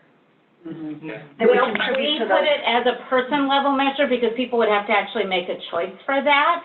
Oh, okay. So it's choosing or it's enrolling in. Right. Availability being a system driver, and then me getting into a plan that's integrated, that meets my needs, being more about I'm getting that for me. Okay. I think it's important to sort of the nuance between a person-reported measure or the promise measures, yeah? Which people can sort of relate to, like happiness or pain, versus a person-centered measure, which is at the individual level. But it could be a measure of access or care or something. Sure, and I think if I were to think about this, taking it all the way to the step back, so I am, a staff member for the governor, and the governor is rolling out this master plan for aging dashboard, that the governor has something to say, we're going to be tracking, or we've got an early measure on how many people over 65 have support, feel like they're supported in their community. And so that's, kind of the person level, and then we can say how many, community supports are available for family caregivers in terms of access points for them to get care. So that's a little bit of the difference. And some of these are going to be, squishy right in the middle. So, but that was the spirit, is trying to kind of cleave them into two buckets in that. And then I think the last thing I didn't say earlier, but I wanted to say is,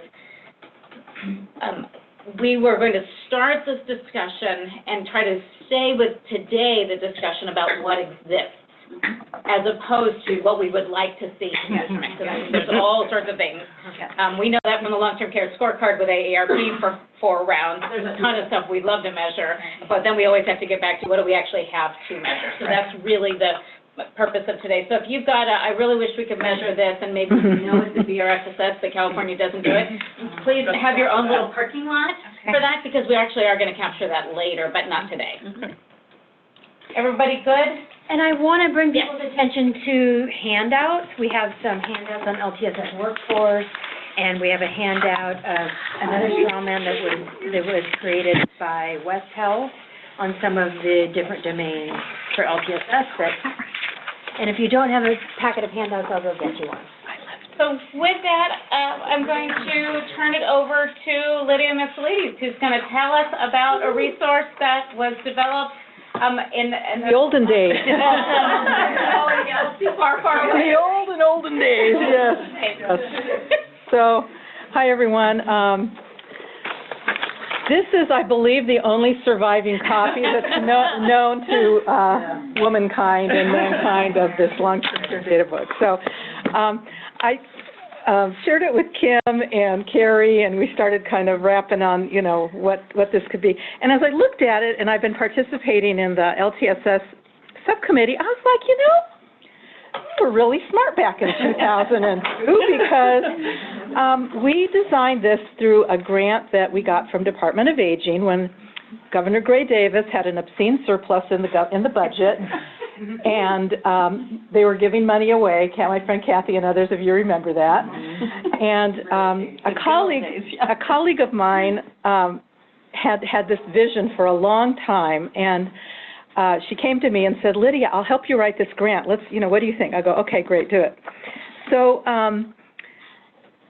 this really was developed, let's call it, through a policy and advocacy lens, that we wanted to be able to display county by county the array of services. So sort of what's the service landscape that existed in 2002. Now the census data had just come out and was actually still being chunked out at the federal level. So it was kind of an evolving thing, but we were very excited to have that new census data. And we partnered with Sacramento Planning Council, who really were the data wonks on this. I'm not a data person in that respect. So we developed this for the grand sum of $100,000 back in 2002 with very little technology available to us. Now today I think a lot could be done with that amount of money that would look far better than what this does. But what I thought was really cool looking back at is we wanted to look at the workforce. So we found data on workforce wages, Medi-Cal, housing, transportation, some special programs that were going on by county. And then you can see there's a demographics bucket, population growth, and then on the second page of the, or actually on the first page of the data, I forget now how this went, page 1, page 2, we had the landscape of LTSS-related services and nursing homes. We had institutional issues. And then the innovation for this, I believe, was doing these county comparisons. Now, we were inspired, and I have to give credit to the California Healthcare Foundation, used to put out a Medi-Cal county data book that looked similar to this. I don't know if any of you remember that. And that was our inspiration for doing this for LTSS. So we didn't, come up with the design on our own. So I think the county comparisons is really cool, and this is where we thought, oh, we can use this for advocacy, because a legislator would look at their county and go, why am I ranked bottom for, X, Y, and Z? And, oh, I'm looking pretty good on, household income. Okay, fine. Beds per 1,000. Okay, fine. So, so we thought that was a way to really get a snapshot and also kind of see the have and have-not counties, because there's such disparity among us all. We're all so different around the state, and even in LA County, we're so different, right? We have some service deserts, I know, in my field in LA County. So, so that's really all I wanted to share with you was this idea that I think it is possible now with the ability to geomap and technology having advanced in 18 years so much, and the data sources that you're all familiar with, that we could assemble them into, the dashboard that you're focused on, but even if there were a way that we could put something together like this that we could use for county supervisors and legislators and other policymakers, where we could really, start to, because as we have been discussing on the LTSS subcommittee, we have an access recommendation and an infrastructure recommendation among many. So how do we rebuild and build up infrastructure? What are the core services we need that we'd like to see replicated throughout the state, especially because we've lost so many? Oh, that was the other point I wanted to make. This would be, I think, kind of cool, maybe not for all these measures, but I'll leave it to you all. We have like a 2002 snapshot of California, and then we could look at today, and then as you just develop your measures going forward. So we could kind of have a change over time from 2002 as a little starting point. And I have all the data sources on a Word document, and anything any of you guys want, it's all Department of Aging funded stuff. So I think those were kind of the key points I wanted to make. So yeah, we're going to be bringing infrastructure and access standard recommendations that will feed into some of this work, I think. So let me see, I think that's it. Great. Lydia, just one question. When you look at this sheet, I think particularly the page 2 side of the sheet, would it be safe to say that this lives mostly in the system driver kind of counts for a county? That's what I'm seeing. When you explained it, yeah. Yeah, when you explained it the way you did, that's where my mind went to right away, because it's really kind of taking a look at what's the system that exists in that region for people to access. So, great. Yeah. And another inspirational resource could be the Dartmouth Atlas for healthcare, which essentially has mapped. Dartmouth? Yeah, it's been mapping healthcare outcomes data and access data county by county, state by state for decades now. Does it include Does not have LTSS data in it. health data? Yeah. Well, that's why we're going to be innovating all of this. Yeah. You got to have an inspiration. We're gonna be the leaders on that, Kim. The nation awaits. So, is there any chance that the rollout of whatever the changes are made by the governor could be county by county in some way that you'd be able to? It needs to be. I mean, that's how all California data to have any value is county by county, and in LA below county. But I also mean the staggering of when the intervention happens, because then you'd really be able to get it. So let's say you put in place some new program in LA and San Francisco counties, and you 3 months later implement that in San Diego County, and 3 months, so that you can, and if that could be randomly assigned, which counties they are, you'd really have some powerful data, because you'd be able to have some causal. I think that's basically how LTSS has rolled out. So I think, I mean, I come from the entitlement side of the house where you absolutely cannot do that, you know, CalFresh hits and. Oh, yeah. But in this, we have that already with the assisted living waiver, or, I mean, pick your program, CBAS, I mean.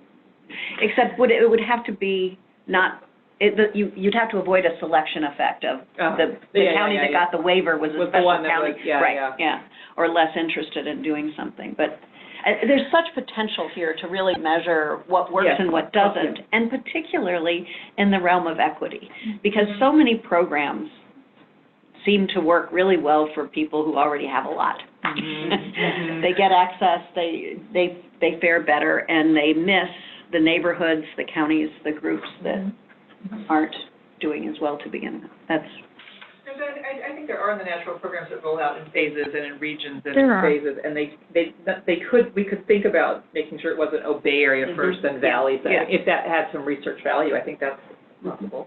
I think what's coming to my mind, and this is an important space, I kind of think of it as a parking lot space that we need to get to as a research subcommittee sometime maybe later in the spring that gets to what are the things that we wish we could measure, and then how do we ensure that any intervention that moves through the master plan over the next 10 years has a built-in evaluative framework. Because that's what I think you're getting to. Absolutely. And what do we learn from that evaluative framework that both impacts measures on the dashboard itself, but also helps us really do a good kind of CQI concept overall in terms of the master plan from a 10-year look back, you know, once we get to that place. So, evaluation.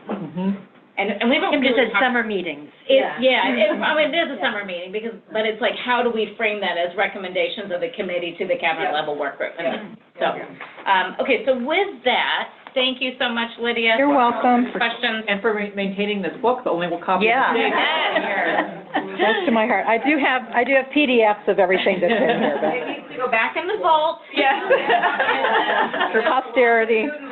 Yeah, I have other documents like that if you're interested in them that I have now scanned. Excellent. I have a long-term care report that is probably 30 typewritten. Some years old. Yeah. I love that. Oh, okay. Or battle the train, either choice. We're going to hand it off to Catherine Keatsman from UCLA, a longtime colleague, and data queen on CHIS.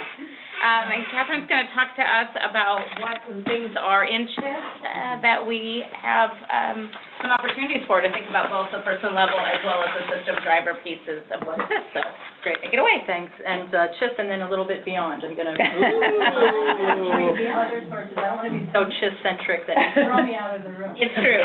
CHIS heavy. Yeah. So I talked at length about CHIS at the last meeting.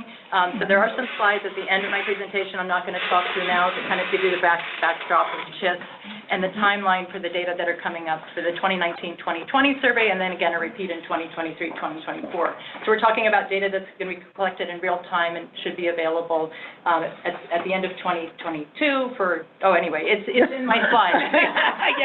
We can't keep it straight, okay. But really, it's a population household survey, so when we talk about person-centered measures, we're getting this information directly from people.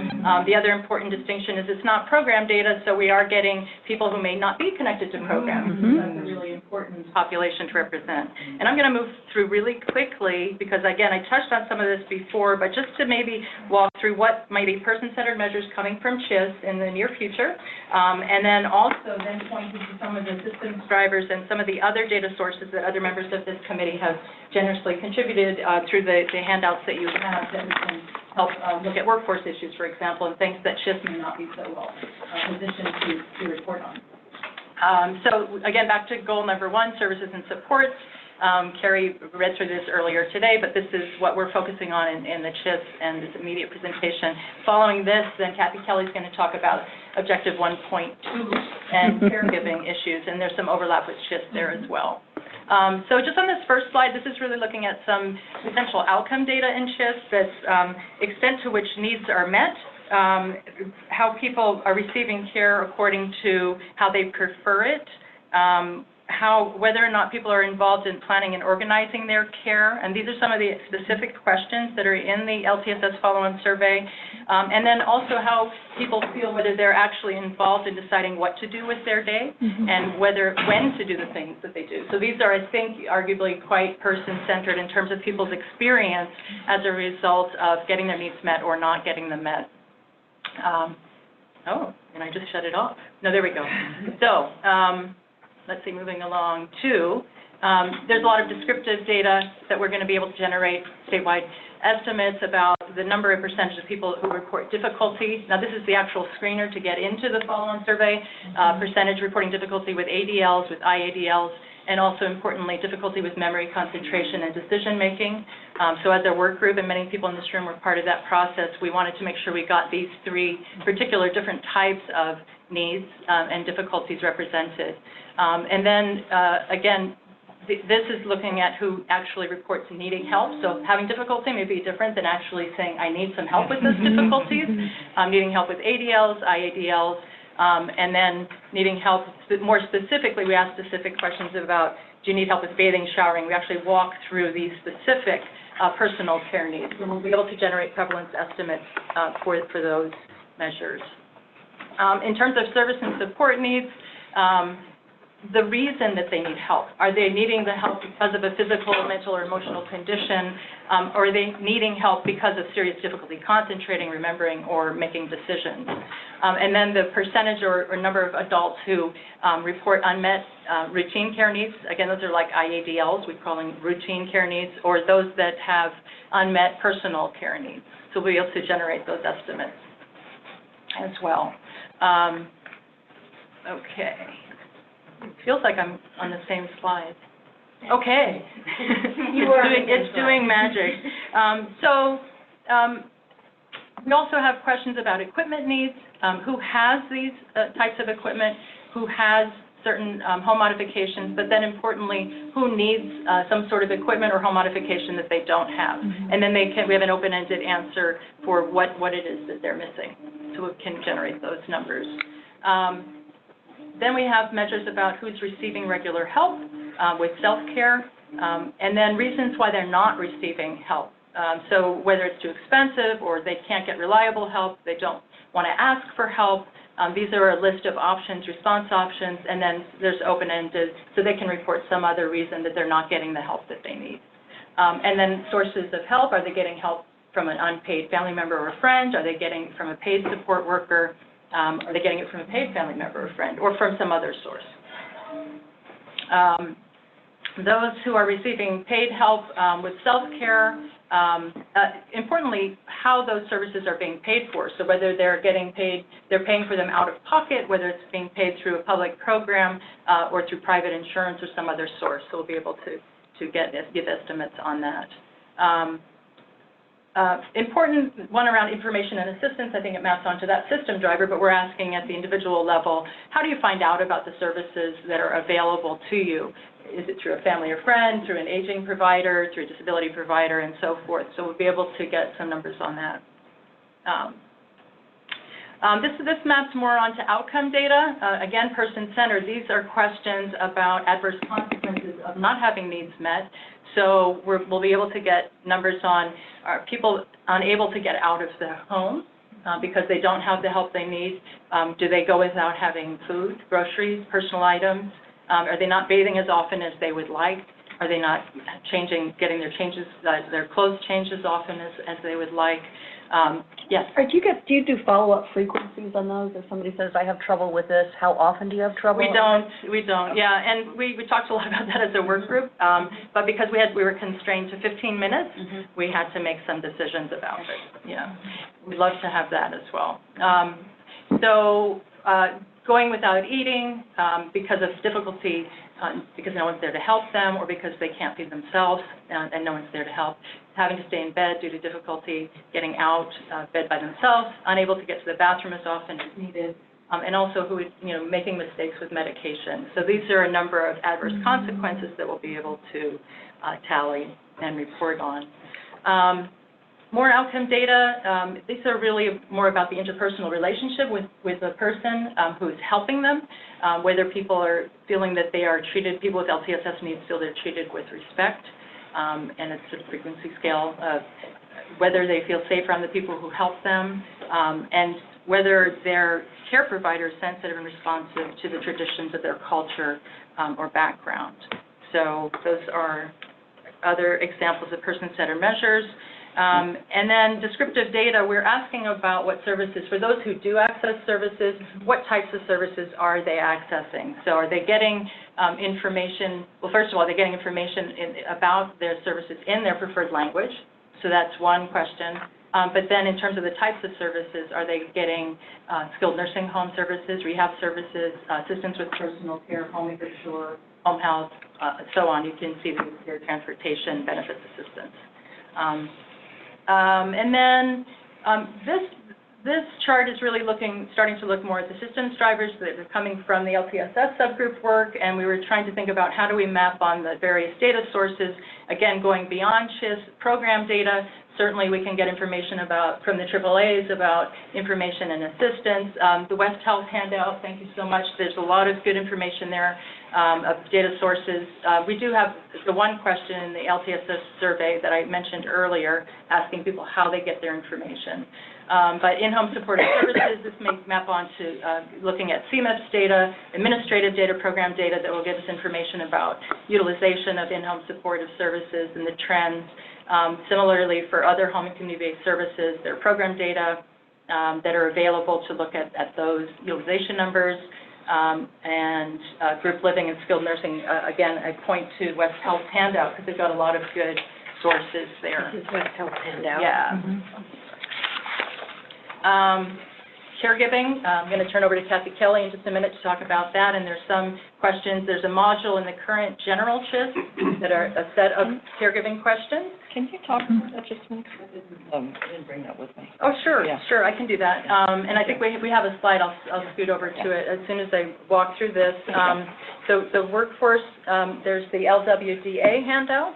Right, from the California Labor and Workforce Development Association, and then again a number of HRSA measures, others that are pointed out and detailed in the West Health handout.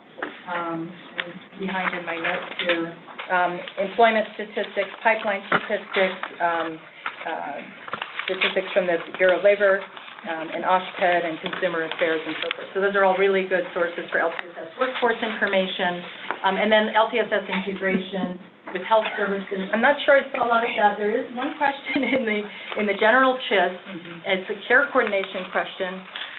Questions in CHIS get funded by different sources, and this one they were specifically interested in a subgroup. So it's really looking at people who have diabetes, cardiovascular disease, or what's the third one? Asthma. And so for those folks, are they getting coordination of care? So it's a subset of the group we're interested in, but it may be interesting. Those are, there's high prevalence of those diseases in our population. Can I ask a question? Yes.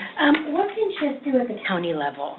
I feel like we're going to be really heavily leaning on CHIS for these person-centered measures. It's a great question. It's going to depend, it's going to depend on our sample sizes. I mean, we're going for a sample of 2,000 over the 2-year cycle.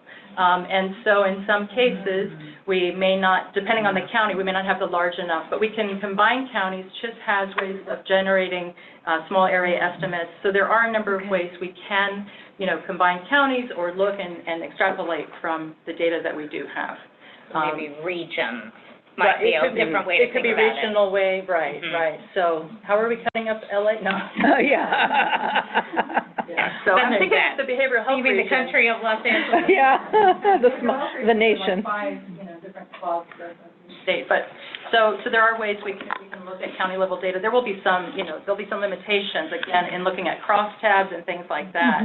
But certainly we'll be able to look at some of the statewide and county estimates for some of the descriptives.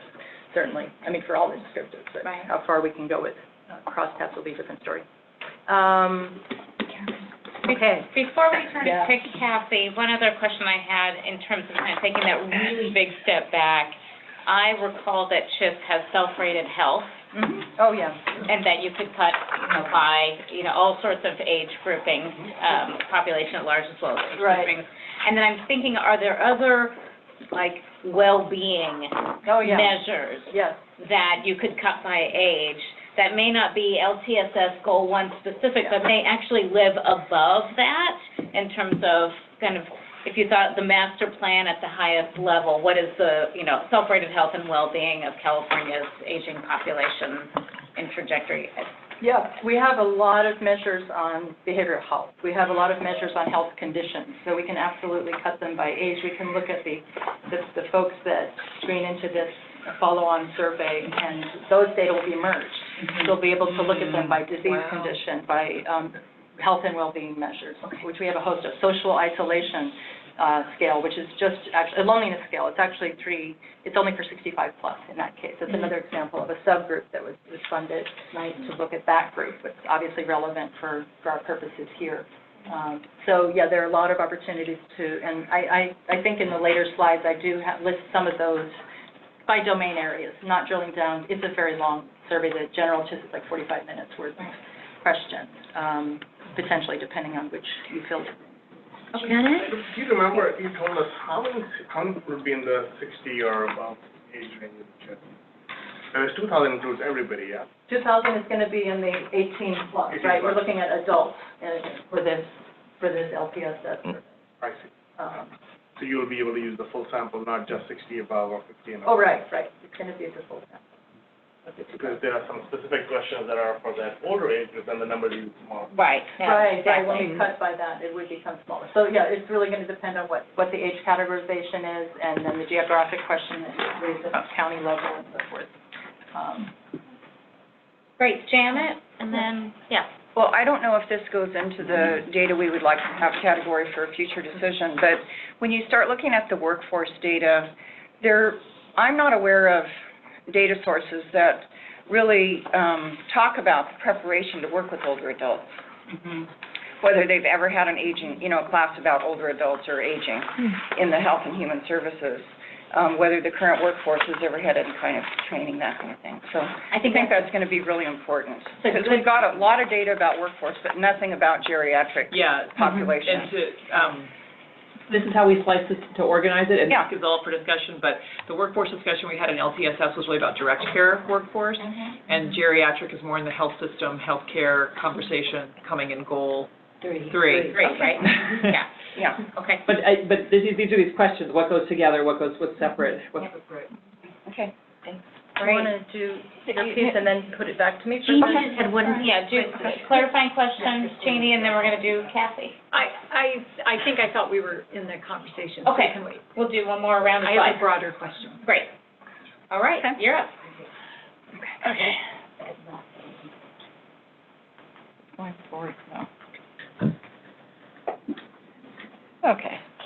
So I'm going to talk about, and Donna, leap in here. Please.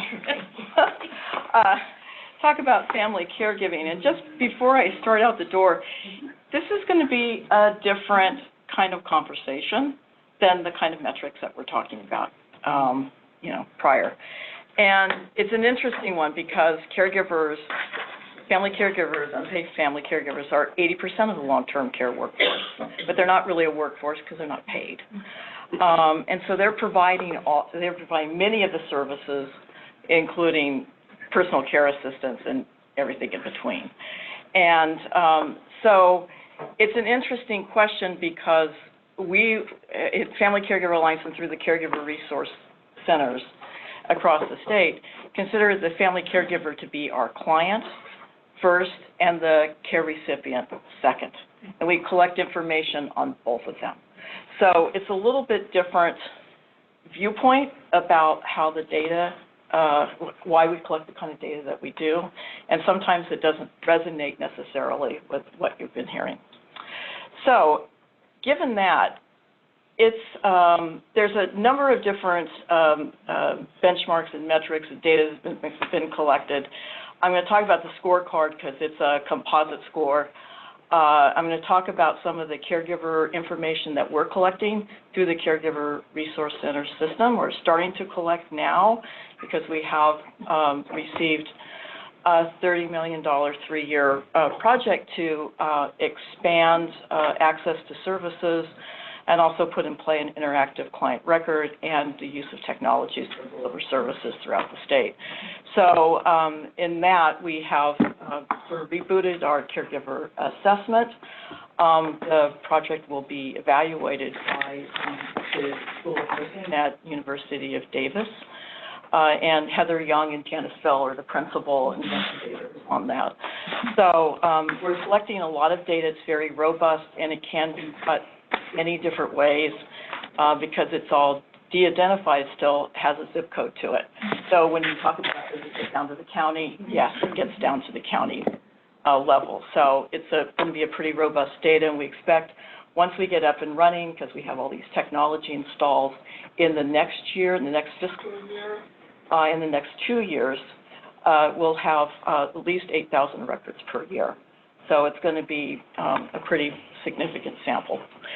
Then I'm going to turn it back to talk about the California Health information, the interview survey to Catherine, saying, wow, those questions sound really familiar. And I go, oh, yeah, I was on the advisory. Right. Yeah. Like, I don't know, many advisory meetings. Anyway, I want to talk a little bit about the scorecard, of which the SCAN Foundation is one of the funders, along with the Commonwealth Club and Commonwealth Fund. That's a real Bay Area-centric statement. At any rate, so this was an interesting question. I have to credit Susan Reinhardt from PPI. She really wanted to have family caregiving in as a metric for LTSS. Yeah. Finding the ways in which you can measure that has not proven to be easy, and many of the kinds of things we're talking about, risk factors, just not collected consistently enough across the states to have it be a measure. So there's a few things. So these are composites. They're weighted scores. If you want to see the methodology, I'd be happy to. It's in the full report. But there are 4 components to this measure. One is when you're thinking about what it means to support family caregivers, 60% are in the workforce.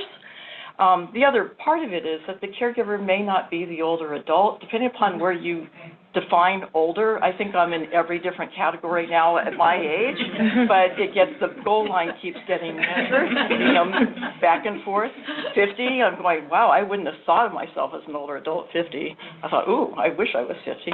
But at any rate, the 25, it helps to I think about these things now as generations. 25% of caregivers are millennials, least likely to be approached as a caregiver in any kind of formal setting.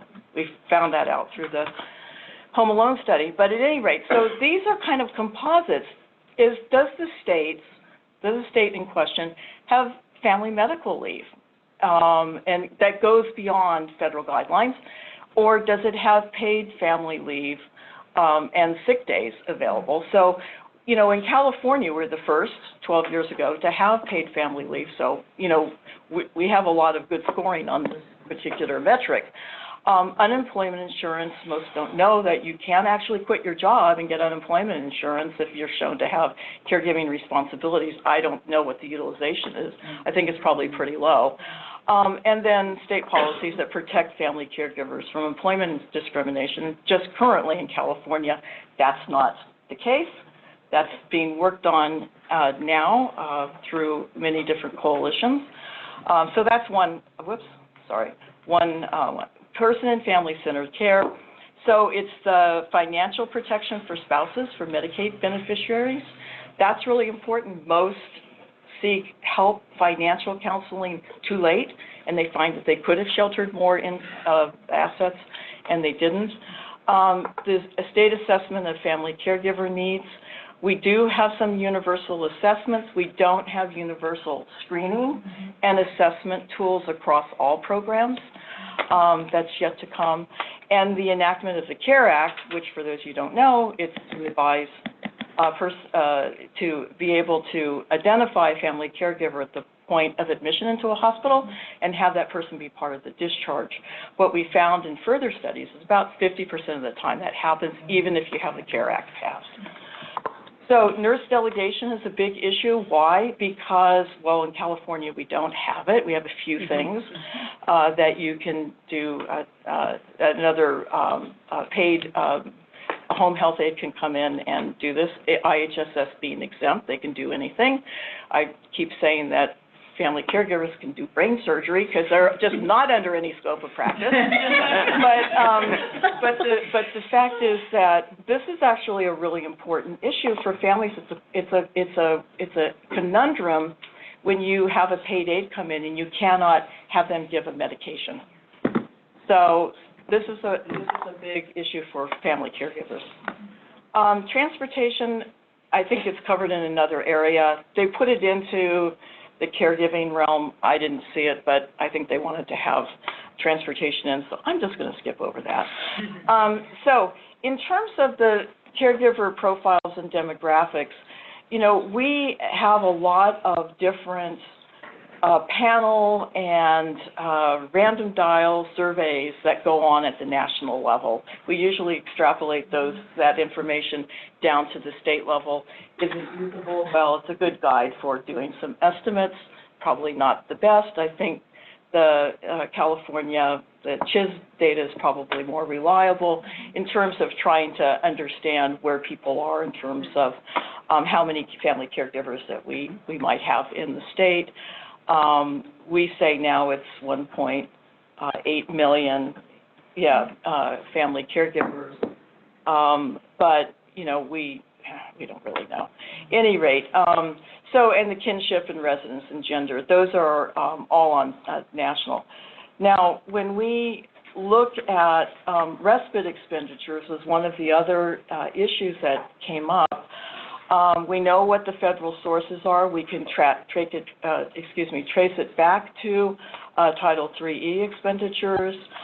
We can survey departments on aging for other sources of respite.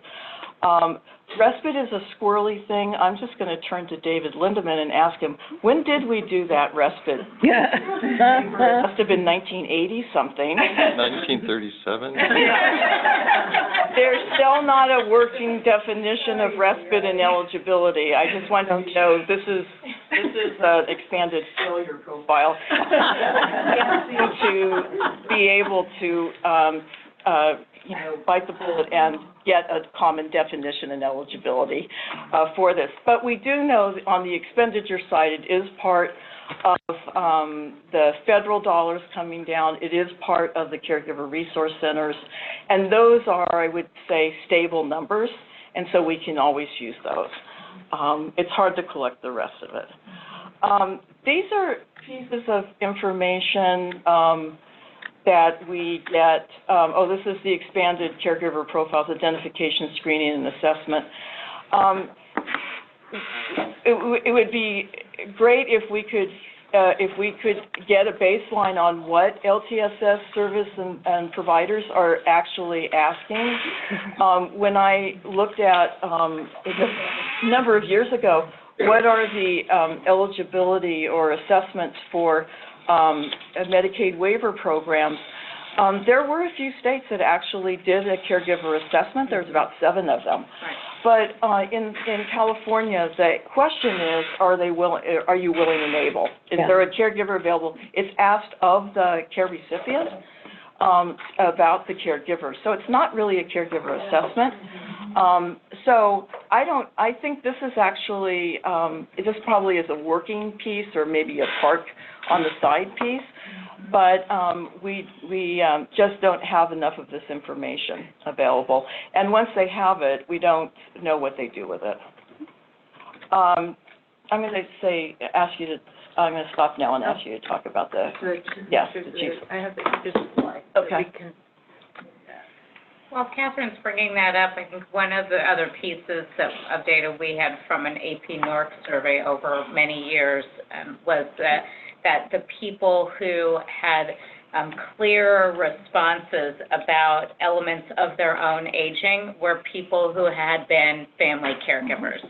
And so I think that this intersection of caregiving, knowledge, information, supports, engagement has a arcing trajectory of people responding more effectively to their own, or proactively to their own aging, whatever that may look like. So I just wanted to lay that out of that. They're two separates, but they have this really important interconnected whole. So I'll hand it back to you. Okay. There's a missing slide. Yeah. Because there's no, we skipped over our data. Oh. Yeah. Are you, Yeah, here, let me just. look and see if it's coming down. This is. Complexity of tasks, which should come up. Go backwards here. No, I don't see it. Oh, here we go. Okay, thank you. I don't know why I didn't, okay. The clicker's weird. I must have skipped over it, yeah. Because this is our data. I want to talk about that. All right, you get 3 minutes. Okay. We're collecting a lot of data on the assessment, and these are pieces that are going to stay in. We might have a little bit of play when we start working with the evaluators. But we collect all the demographic information that you might expect, along with, we're looking at complexity of care because we're not really capturing that vis-a-vis the kinds of medical tasks that families, so ADLs, IDLs, but we're also asking what kind of medical tasks are you performing in the home, which gives us sort of an indicator of complexity. The number of hours that are spent in caregiving, including those hours that are spent in supervision. Can you leave the care recipient alone for more than an hour? Gives us an indication of, while there's not transactions going on all the time, you still are on the job 24/7. The length of caregiving experience, do they live or not live with the care recipient? All of the emotional, self-reported health, emotional health, we ask the Zaret stress questions, we ask PHQ-9 depression. We're also switching over, we're asking loneliness question, three-question loneliness question. We did look at social isolation, 57% reported to be social isolated. And looking at financial impact. Of all of the kinds of things that we don't really talk about because we're dealing mostly with middle income, we don't talk about finance, the finance on the family. And, when you talk about this with family caregivers, it's sort of like a game of whack-a-mole. So you have somebody stops out, their finances are depressed, which means that they're going to roll into retirement at a much lower level, typically women. So these are the kinds of questions that we're asking that I think are going to be really meaty. I think also in planning and looking at LTSS, we also ask the question about, do you have power of attorney? Yes, all the financial. All the financials for yourself and for the person. But also the one for themselves, because that gets to the next generation as they move up. So we are looking at that area too, and that's planning in the future for LTSS. Yeah. So this will be a rich contextual database, and it will also be representative of the entire state. All 11 CRCs cover all 58 counties of the state. So you'll get an urban-rural split, ethnicity, it's a pretty diverse population. Donna and I have been looking at our data for the past 2 years. And we do have a baseline from umpteen years ago before the cut. Yes, we have we collected this, so we do have a baseline. I feel like it's Lydia's book, but there's, I don't know, 30,000 records of this kind of information. What's your baseline year? When did pre-cut?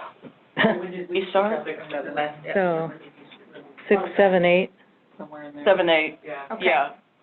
Okay. Oh, you mean in terms of stopping the old database? Just when do we, so this is all coming, is what I it's like, we couldn't populate something today on some of these measures, but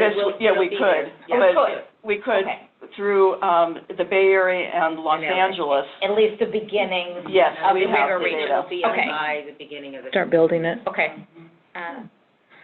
Are there a couple CHIS caregiver-related items you want to go through real quick? Because we've got about 10 minutes left for this section, and I just want to open up to comment. Yeah, so this module is within the general CHIS. So this question is going to be asked of all 20,000 households that are sampled for the 2-year cycle. Excellent. So the first question is really whether or not somebody provided help during the past 12 months to a family member or friend with serious or chronic disability. So, and it'll be interesting to compare the results from this with the program data that you are generating. Yeah. You know, so this is going to be households may or may not be getting CRC services. So we have questions about whether they're currently providing care. So it could be they provided in the last 12 months, but it was, you know, the first quarter of the previous year, right? So now, are they currently providing care? We ask about the age of the person they're caring for, relationship of the care recipient to the caregiver, hours spent caregiving in a typical week. So there's another number we could compare with your data, and whether the caregiver was paid or not for the hours spent, and the living arrangement. So it's not assuming that always the care recipient is living with the caregiver. It could be somebody who's institutionalized, and the person's still providing care, for example. So we will capture that. And then illnesses and disabilities that require help specifically. We've wrestled with this a lot, those of you in the work group. How can we get the list of what are the conditions? We can get a long list probably for many care recipients, but which are the ones that actually require the caregiver's help? So we do have that.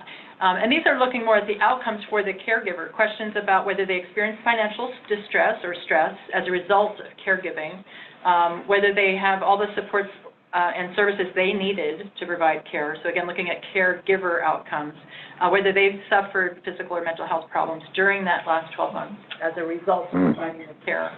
And then whether they experienced a change in their work situation as a result of providing care. So those are just some of the response options that we came up with: of changing job, taking a second job, paid family leave.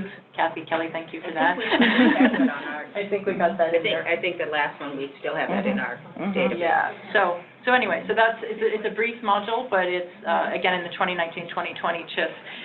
We're hoping that we'll find funding for it in the future years so that we can have trends over time with these data as well.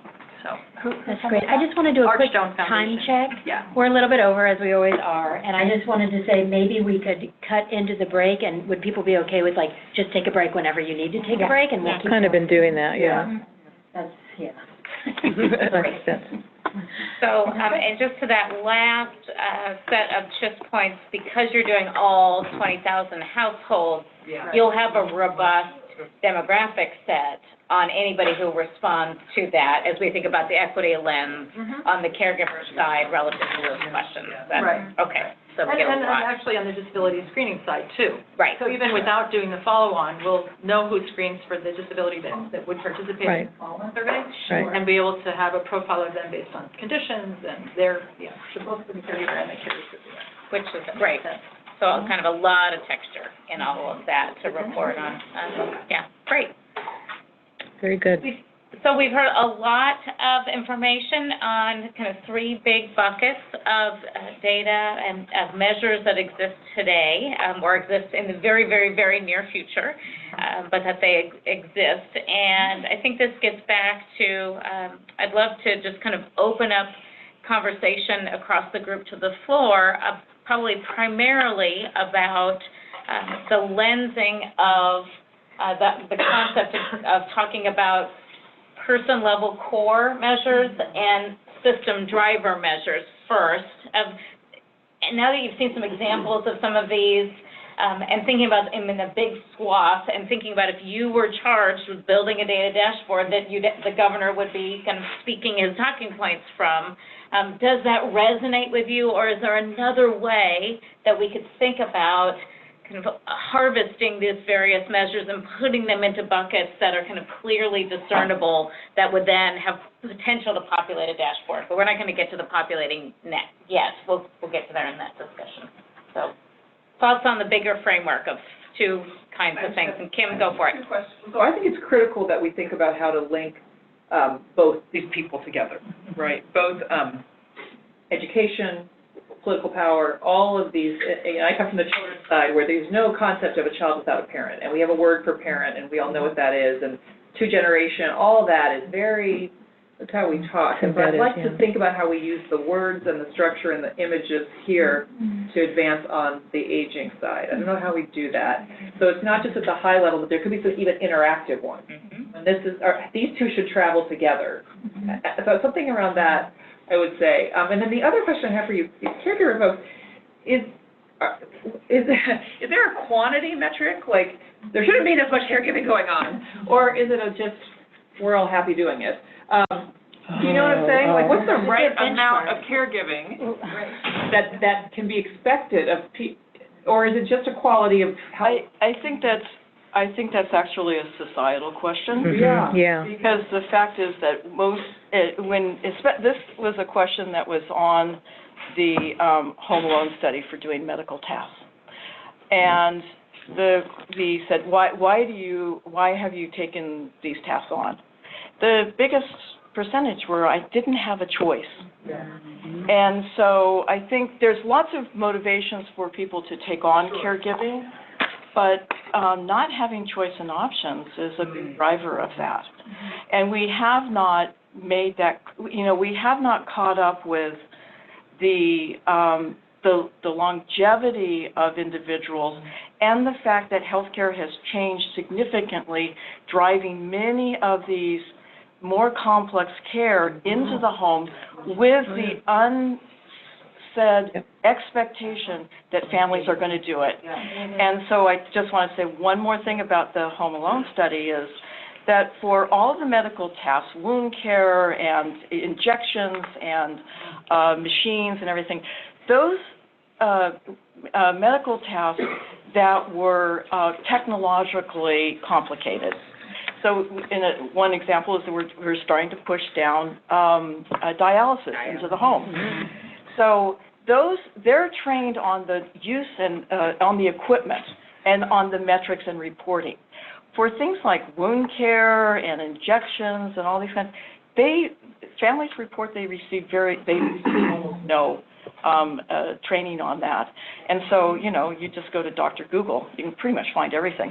But the issue is that they don't receive training on these more complex tasks that are being actually just expected to be done. There is actually no conscious conversation going on about this at all that I can see. So that's, it's hard to say what's enough caregiving. The caregivers can provide care up until the time of death. So people who would technically be eligible for nursing homes are in the home with the care of a family member. So it's hard to grasp that question when the care is being provided anyway by families. Do they want to? Would they like assistance? Absolutely. They would like assistance. Absolutely. And home care would be the number one thing that they would want assistance with over everything else. If I could add to that. We're going to go around the table, so Janie, and then Nari, and then Stacy. Well, first, I want to go back to Kim's comment about the language of aging, the trajectory. I think that's a really critical point because it gets to some of the big questions that maybe we could ask that would get to the governor's portfolio. Like the pain scale in hospice, which started there, like the pain scale 1 to 10, people kind of have an idea what that is now. Even though it's different for me and you, each one of us have a different pain tolerance, different pain scale. The same thing with happiness. So we could look at those 4 goals and have 6 questions or 8 questions that just relate to, are you living where you want to live on a scale of 1 to 10, those kinds of things. Related to the various conversations, I think all of the data is so rich and so valuable and so good, and yet I'm left with, so what? So we've got all this data. Have we used it since 2002? Have we used it since, and I'm not saying any one individual or person, so don't take it personally, but more, so what have we done with it to date, and are we likely to use it going forward? And if so, how do we use it? So I'll go back to Zia's point about the Dartmouth Atlas. The Dartmouth Atlas has been around for a little while. I don't remember when it came out, but I remember when it came out. 1970s. Was it that long ago? Gosh, I didn't realize it was that long, but I am over 50, I guess. The Dartmouth Atlas and the more recent Hartford Joint Center study on housing, paired with these LTSS, with this data, may be the right overlay of 3 resources that already exist in some form, particularly the Dartmouth Atlas and the Harvard study, getting tongue twisted, the Harvard study. Those are really critical studies and have been used widely. Already the Harvard study just came out last year. But if we could overlay those, I think we could come up with some very reasonable elements that would help us measure what we're trying to measure across these 4 goals. So that was just a bit of a takeaway. And this, what are the questions, the top 25 questions, not the top 200, but what are the top 25 questions we need to start to hone in on as we, as the research committee, need to come up with a dashboard. I mean, you can go deeper and deeper and deeper, but for what? Is it purposeful? Is it meaningful? Is it going to fund something? Is it going to keep somebody out of the hospital? Is it going to improve quality of life overall for the community? Great. Nari. Hi. This kind of touches on some of the stuff you were saying, but also the point I made earlier about the paid workforce side. I feel like the big question for me is, in terms of the usage of some of the data, is, what is the work being done to project out how much care needs to be provided, right? Like, what is the volume? What's the scope of that? That's really the million-dollar question. And then there's a social policy question about how much do we expect from family caregivers, and also, do we do this on the backs of low-wage workers who themselves can't afford health care, are on food stamps, right, and aren't trained? Mm-hmm. So I just feel like it would be useful to sort of think about some of the data needs in light of some of these larger questions in the service of meeting these goals, right? So I know there's been a little bit of work done by the LAO just trying to figure out what are the disability rates going to be, but there needs to be a lot more. And then also on the workforce side, the people who provide paid caregiving, well, it's women and families primarily who do unpaid caregiving, and then it's also older women, mostly women of color and immigrants who do like IHSS, that kind of paid home care. And I feel like there are ways to sort of look at what essentially the potential labor market, look at what's happening in terms of wages, right? Some of that data is already available, and look at just some indicators for what are the indicators of workforce quality and supply, right, that should be used to inform some of these larger policy questions. And I feel like, in some ways, Washington State is a little bit ahead of us in terms of thinking about that. We'd like to move in that direction. So that's just what I want to put out. Yeah, I mean, I think what we would think is really helpful, like, it's not just the benchmark, but where do we need to be, right? So that's kind of where I was getting with caregiving, is what's the right amount of caregiving in 2030 that we need to, that we're banking on because of the worker shortage and the, Yeah, that's good. Helpful. Stacy, Donna, David, and then Sigrid.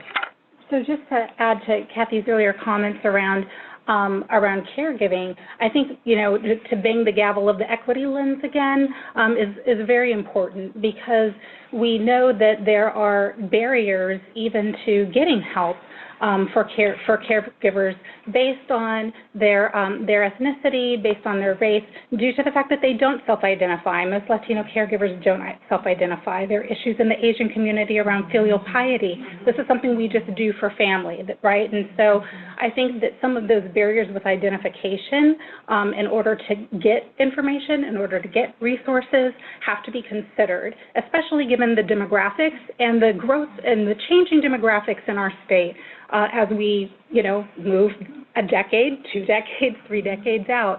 So I think that that's a really important lens to apply and factors to consider as we examine that. Great, super valuable. Donna? I just wanted to add to what Kathy, when you asked the question is, how do we have choice or what's too much caregiving, I think when we when they asked that question about where people said, I don't have a choice, Yeah. there's also a nuance in that is, I don't have a choice because it's my mom. So we have to understand that when we say choice, is that a positive choice or is it a negative choice? So the right amount of caregiving is hard, but maybe we could look at, do you understand all of your options of, if you want to keep your mom in the home, do you have enough options to keep her there? If you wanted to move your parent, do you have enough? Do you understand assisted living? Do you understand the next level, the continuum of care? Yeah. Do you understand that? And I think that would give families some relief, and then understanding the finances that go with each choice. I realize how simple we have it in road safety. I'll just leave it there. I think we've just gotten the quote of the day. I was just thinking to write that one down. And then DUI, it's logic model, DUI, enforcement, culture, and then behind that is policy and law. And then, anyways, I thought, I'm just seconding the idea of the system driver versus core. Maybe we don't even need to make it that fancy. It's proximal distal in the logic model, perhaps. And the other comment, and we're going to talk a little bit about this next time, I guess, bring it, but is clearly this has got to be a little simpler. Even though it's really fascinating. I mean, I didn't know all this interesting things.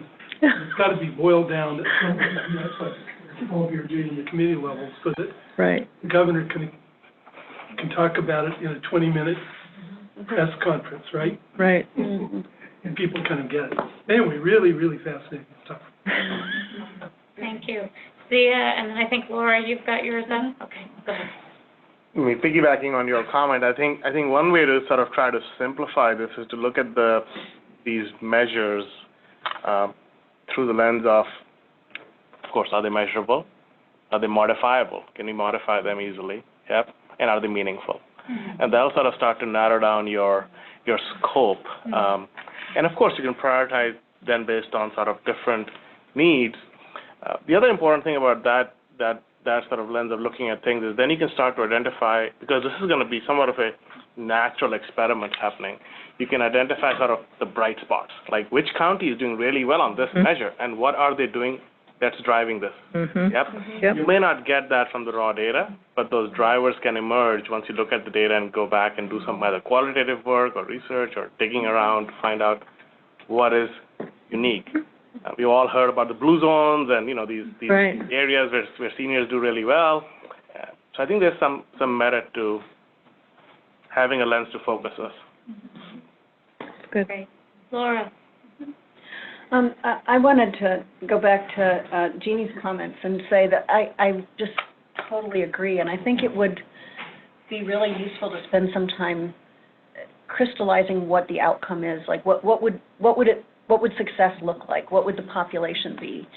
And if we have that, then I think we can discard a lot of the data and just zero in on those. I mean, there'll be a lot of data that are interesting, but it might not be what it is we need to predict the ultimate outcome. And that future back approach, yeah? Yes, what future back. Yeah, I mean, that's honestly that's where I like, that's what I'm getting at, is like, okay. Where are people, where's the spread of where people are living in 10 years at home, assisted, important care, give me the ratios we're aiming for, so we can start pushing in that direction, pushing and pulling. I think this is like, what percent of the population should be doing how much hours of caregiving so we can push and pull, like that's what I'm sort of, what is the ideal, and there is no one ideal, but I'm really working backwards. Well, when is California the best place to live? Because why? I would even go one. Please, yes. I agree. But I mean, what we might say is that there are three terms we've been working with on a project on sort of trying to remap the life course at the Longevity Center. So this is not just me saying, but what we've been arguing is that we should create a world where at all life stages, the majority of people have a sense of belonging, purpose, and worth. And that, I think it's been really, it's had legs, you know, it stands up that that's what we ultimately want. And then if it is transportation we need to get there, fine, but maybe it's not. I'm sorry, but I mean, it will be, right, it will be. But I mean, then if that's the outcome, I think biggest thing in caregivers, they just stuck it there. And caregiving too, it's like how many hours? Well, it depends on how, can people attain that state of feeling needed and feeling that they have purpose and worth and so, you know, so we might do something subjective. And then I start toying with ideas like going to the CHIS data, which is such a rich data set, and using that maybe as a benchmark to see if we could then predict at the county level. So the 20,000, that's a great sample, but if you really want every Californian, could we sort of develop a kind of a model that where we think we could get to the same things and then make some estimates about counties? I think a clear recommendation is that CHIS needs to double its sample. We should make that recommendation. Sure, no problem. I'll tell the director. But that's the rate, that's the kind of conversation I think we need to have, is what we're trying to achieve. I think that's a good question, too, about at what level does that framework live as well, Laura? Right. You know, like, is that the framework at the goal and the objective level, or is that the framework at the master plan for aging above all the goals and objectives level, that every Californian has belonging, purpose, and worth. And that what are the person level aspects that we know about the California population that contribute to that, and then underneath that, what are the system drivers that are contributing, you know, kind of linking all the way up. I mean, that's another way of adding on to that. So as a consideration. Yeah, but Kathy, jump in. Yeah, I'm going to go back to your question, and that is, unlike what healthcare is able to do to say you need this many doctors for this population, we have never projected what the need for LTSS in the community is. How many daycare programs should we have? We lost a third, you know, adult day healthcare, but we don't have the mechanism to project that. Yeah. So, you know, those are two halves of the puzzle. You know, how much does caregiving does a family member have? Well, they do a lot of it if there's not a daycare program or any other services in their area, but we haven't projected what those services should be and in what quantities. That's exactly what that's exactly it. Because I think with the meetings I'm at, everyone feels like we're doing too much. So then, okay, how do we then, the driver then is to create the day center and the affordable day, quality, well-paid assistance and other, because otherwise we're silently pushing it all to families. Yeah, right. But couldn't we, I mean, there is going to be that recommendation coming about access standards, and they're not developed yet, so could that be something that could get taken on by somebody that, okay. I'm struggling with how we get to a goal if we don't have exactly, yeah. Right. I mean, I think that's the metric. I mean, that's good work for the LTSS work group, and maybe part of the master plan discussion through the at the report level, bubbling up from all this feedback is how far could we get along that path in the research committee with the measures that we have, then linking it to where does the LTSS universe need to go on the standards, and then here's what we're shooting for at 10 years out. Yeah, good. And what's the role of public, private, independent sector for us to get there in that place? Right. So, I want to be really respectful because I want to hear from David and Chris on the next piece. And so, unless there is an absolutely vital question, comment? Phone, I wanted to check Yes. the Zoom folks. Has Shireen or any of the folks on the phone tried to, Karen Lincoln or anyone? Okay. Just so people know, how many folks are on the phone right now? So we've got 27 people listening. I think there's a couple of the research committee members. Right, and then there's 25 or so public listening in. Yep, right. So, I have a burning. I have a burning, which is in terms of projecting need. I feel like one piece is the gap between need and what's currently provided. It's easy enough to take what's provided and project it out based on demographics. And so the tricky part is trying to figure out what is the unmet need now, and actually, you know, and that, and that's a policy question, right? So.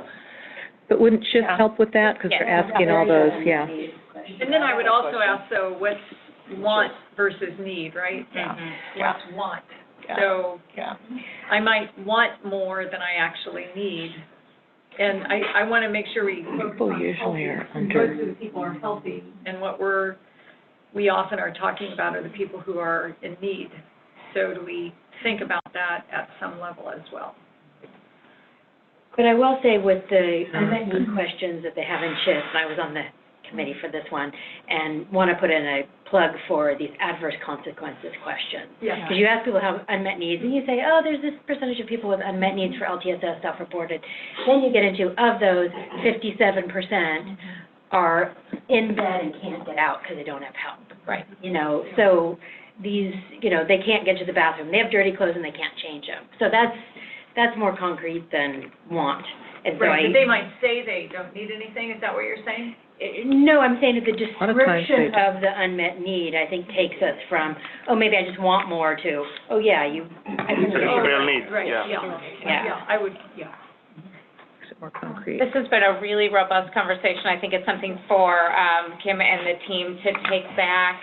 You know, one consideration as a wrap up on this might be doing some kind of quickie table around the various measures that were arrayed from the person side and the system side, and we could do a virtual dot exercise where it's like you have to pick your top 5 on each one, and then synthesize that back just to see where the consciousness of the group is. But one thing that I will just say, I didn't hear anyone bring an overly different framework to think about. That I heard person level and system driver pieces seemed to be an okay cut, even with an overlay about, and as long as we figure out this person and family. And then the intersecting piece. It's not individual, but Exactly. So, just that. But I think the overall suite, you know, of that discussion can go forward, and so thank you for that. I'm going to turn it back to Carrie. At some point, I keep thinking about, okay, how do we, you know, slide into home on this in terms of what our recommendation. We're just starting. But I like the idea of coming up with some kind of a grid with, and then, I don't know, voting, and maybe having some people who, like Kathy, like Catherine, in the room, who are going to kind of lead that effort to solidify, if we had to choose our top ones, what would we choose? Right. So different ways to get what I will loosely say the sense of the Senate. So, in a good way. Just want to say thank you to all the presenters. Really awesome. Yeah, and thank you, Gretchen, for being such a thought partner and a leader in helping us figure out both the content, but also this process of how do we move from these big picture and have a framework and then start putting it together for real. So thank you so much, and we will keep doing this cycle, and no doubt refining it as we go. Iterative. Let this be a lesson. If you talk to me about something, I will ask and make a grid. So. And ask you for slides. Get working on that. Yeah, no, I will score my top 5 in each category if you need, so. All right, so we are moving on to David Lindeman and Chris Cassell. We're so happy to have you here, and here, why don't you sit here? Sit here, Chris. Yeah, come on. I can sit in another chair. No, you go ahead. Absolutely. You can also introduce yourself. We're just so happy to have you here, and you know, I could move down one, and you can be. Well, I'm okay to stand, I think, for Okay. And could everybody please stand one more time? Even though we aren't taking an official break. Right. Good point. Yes, right. and for those of you on the phone, we know that you've been on for 3 hours already. Thank you. Stamina. We're all just getting a little loose before we jump into our next set of materials. David, you want me to just introduce myself? Well, let me. Oh, you want to? I would love to do this I'll first, sit down. and then I'll let you fill it in. But please, a little more water, whatever. We're going to change gears a little bit here and pick up a little bit different from really driving down into the weeds with data, specific data, And true to, again, what Kim and we've been asked to do by Carrie and others, we'd like to use these meetings to share some updates about some of the innovations that are coming in technology, innovations in data and data science, and try to present some ideas, because I think a key issue that we haven't talked about is, while we're measuring what we have now, what will happen over these next 10 years? What will be some of the disruptive factors that we're seeing?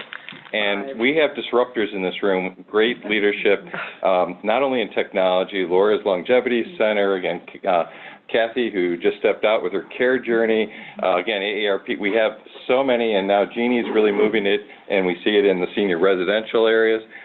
But we have, as this goes forward, trying to anticipate how will some of these things change this space. Furthermore, we have so much going on in data, and that's why we're so fortunate to have Chris Castle join us, because in the data space, we're not only going to have personalized data, where we're all going to be taking care of our data, but we are having so many new opportunities in machine intelligence. The work that we have right in this building in the Berkeley Artificial Intelligence Research Group, where we have 300 faculty and postdocs working on the next generation of, it's mind-boggling what we're seeing, the compression of what we can do with these data and what we'll be anticipating and how it will impact older adults and be to all of our benefit is really incredible. So we thought we would do this, and again, I owe to Heather Young, who I hope is on the phone right now. Heather and I have tag teamed on this part of our Healthy Aging in a Digital World program across the Citrus 4-campus initiative, but also bringing in information from all of our colleagues about this area. So in the next 20 minutes, we would like to just do a few things. First, I would like to do a reprise, if you will, of some of the information we presented to the long-term, the LTSS committee on some of the technology directions there. We hope to do this for each, if we're invited, for each of the research meetings as new technologies in each of the areas, fintech and financial and privacy and security issues, new health dimensions, et cetera, as we go through our sessions, but also then how that can come back, and are there opportunities to not only anticipate where this will be, but take advantage of these resources, and hopefully offer the department and the state resources to work, a lot of public-private partnerships that may emerge as well. So I will just give that brief overview. I'll take you back to that. Heather and I presented a few comments at the LTSS committee in terms of general recommendations, and share with you a process we're trying to collect data from key stakeholders, key informants from around the country about ideas we should consider for over the next 10 years. And then I'd like to turn it over to Chris, who is a master in this area, and is actually, I'll do a brief introduction and let her fill it out. But as many of you know, Dr. Castle, she has been in geriatrics and a champion in the field for many years, is currently Presidential Scholar at UCSF, for a UC Presidential Scholar, focusing on ethics and data. And Chris comes from not only working at OHSU, I'll go right through University of Chicago, many major programs, and being CEO of American Internal Medicine Board and Quality Forum, dealing with data on large issues, but led the President's Council of Advisors in Science and Tech under the Obama administration. I was very honored to help support her work in that, where we looked at some of the new dimensions in technology. And last year, she and Heather Young championed long-term workforce change for the Workforce Report. So we're very fortunate to have her here, and we really wanted to end the day with her insights and what we should be thinking about as we start looking at some of these data sets. So with that long-winded start, let me just zip through this, and I'll start, and then I'll be turning it over to Heather. And again, this is with deference to our experts on the phone, those in the room who've done a lot of work in this area.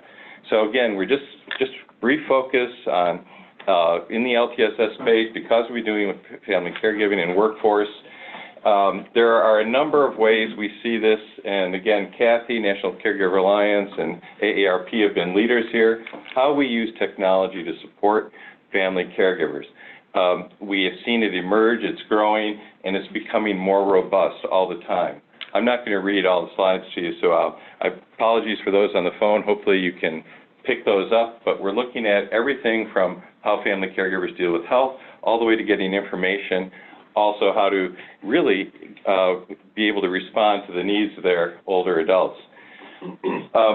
We've looked at and keep scanning different types of technology solutions. There are a number of those. I'm not sure if you can read all of them from the back, but that we think are emerging and cutting-edge issues that are really game changers in the area of family caregiving technologies.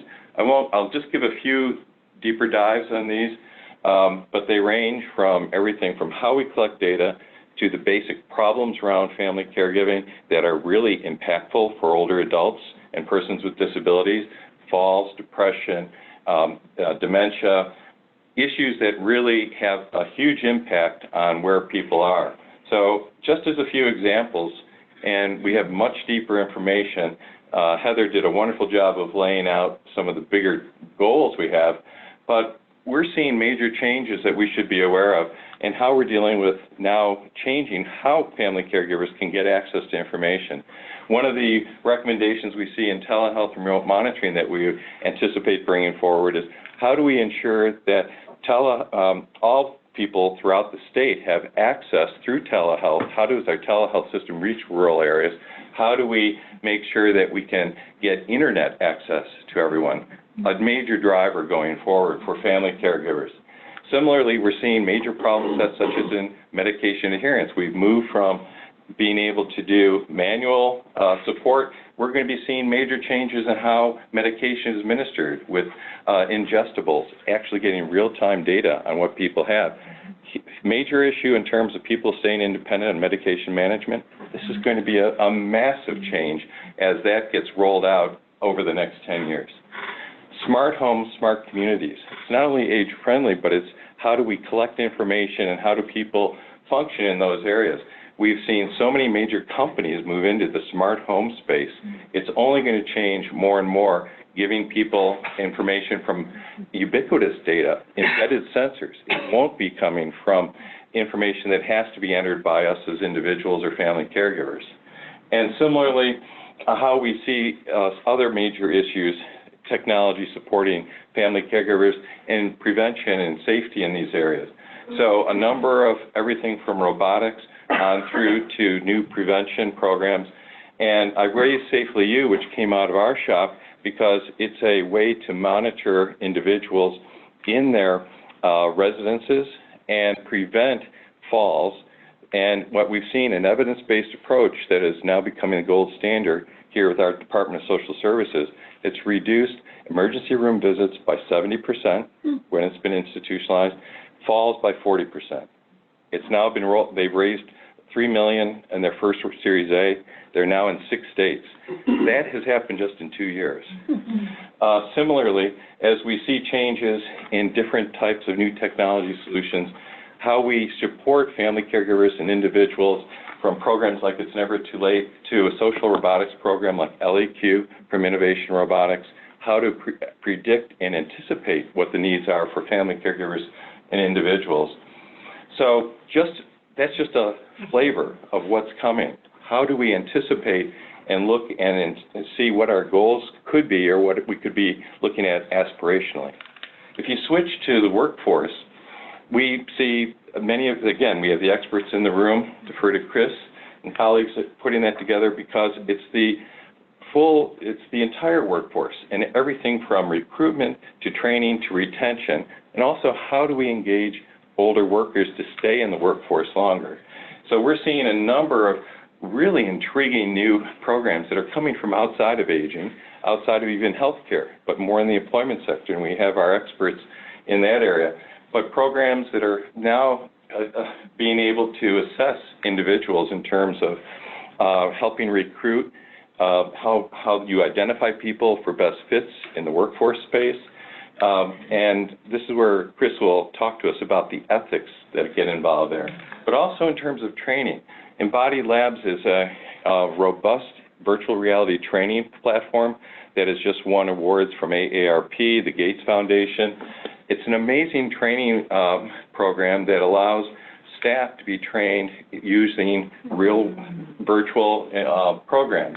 And again, we've seen it now grow. It's been picked up by many of the major senior living communities here in the state. But there's also just standardized technologies that we're all used to these new programs to help workforce, particularly if you look at frontline workers. Pay Active is a major company coming out of the East Coast. It's helping people get paid early.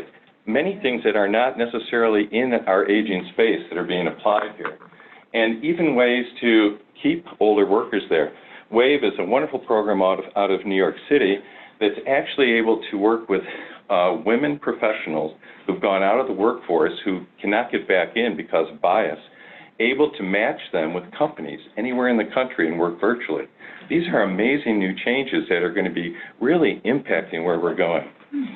So, Heather and I just presented a few very brief general ideas about what we can be doing with technology-based recommendations in these areas.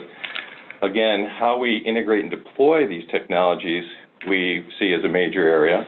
How we, in terms of family caregivers, how do we use these technologies to really massively increase access to information, social connectedness we see as major areas.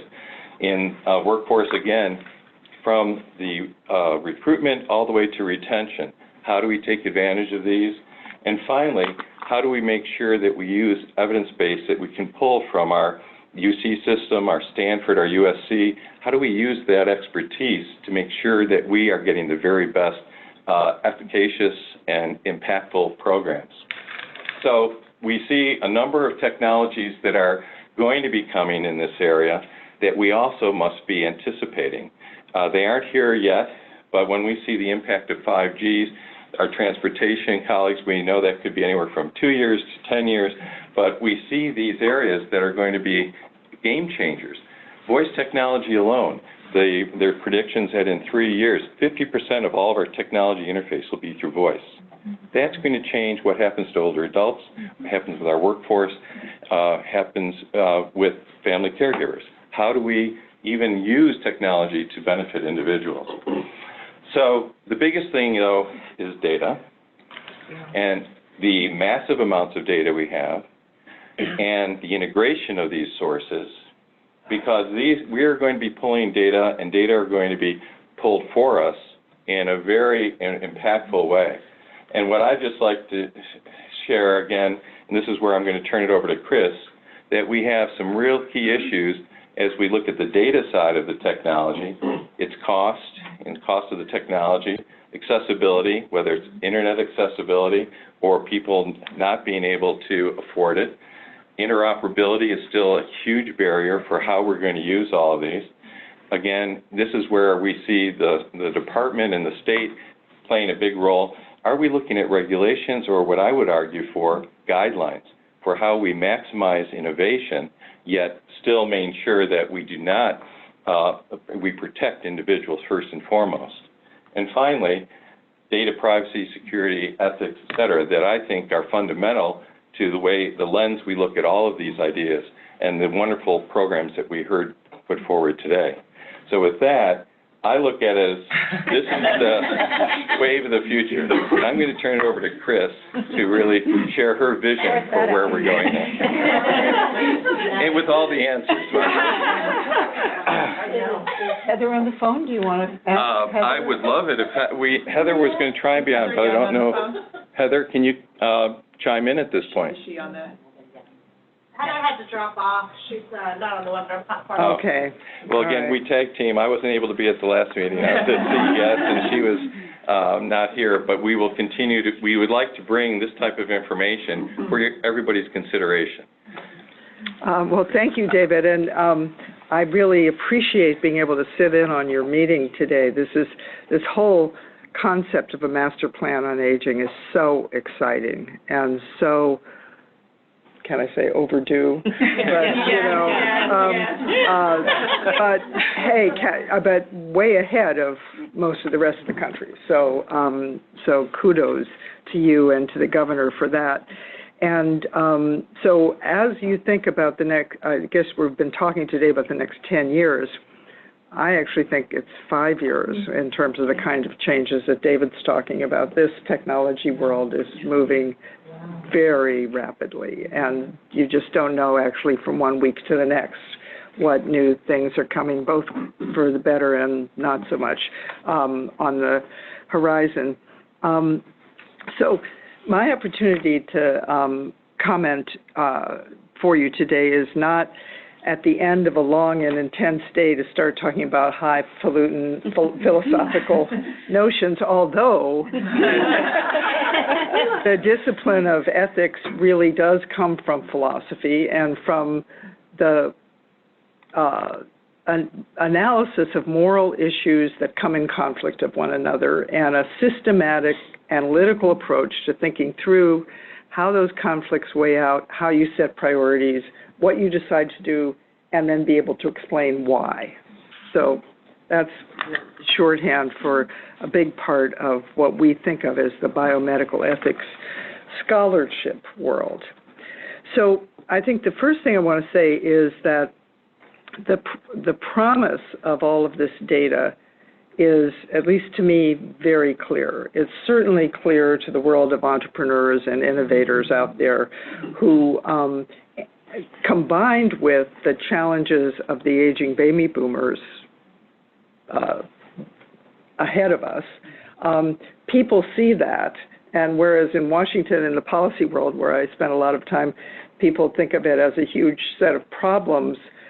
These people see it as huge opportunities, market, if you will. And, you know, so you're going to be seeing a lot of things developing in this area.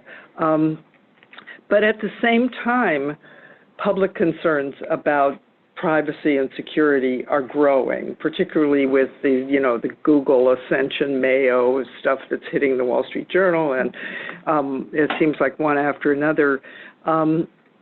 And governments are responding. I mean, first we had the European Union with the GDPR, and many of these companies, understanding that they are instantly global, pay attention to that, even though it doesn't, strictly speaking, apply in the United States.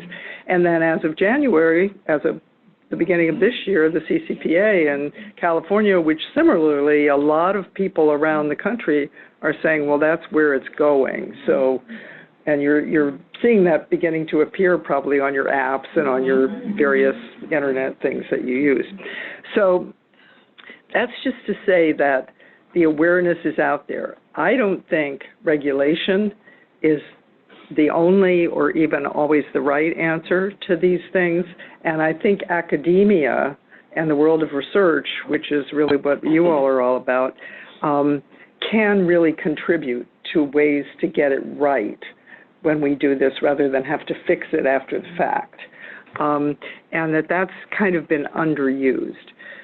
Just a few months ago, UCOP, the Office of the President, released their guidance for the use of patient data in big data, in artificial intelligence, machine learning applications. And it applies over all UC Health, all the healthcare campuses. I urge you to go on the website and check it out. It's very visionary. It's very carefully, ethically framed. And what they posit is, let's start with a justice-based framework. That's the lens you look through this, which sounds great, and everybody will applaud that. And you say, well, how does that work? What do you actually do? So one of the things that we've been doing at UCSF is I pulled together a group and trying to analyze kind of what would that mean and how does that work. And I will just give you an example.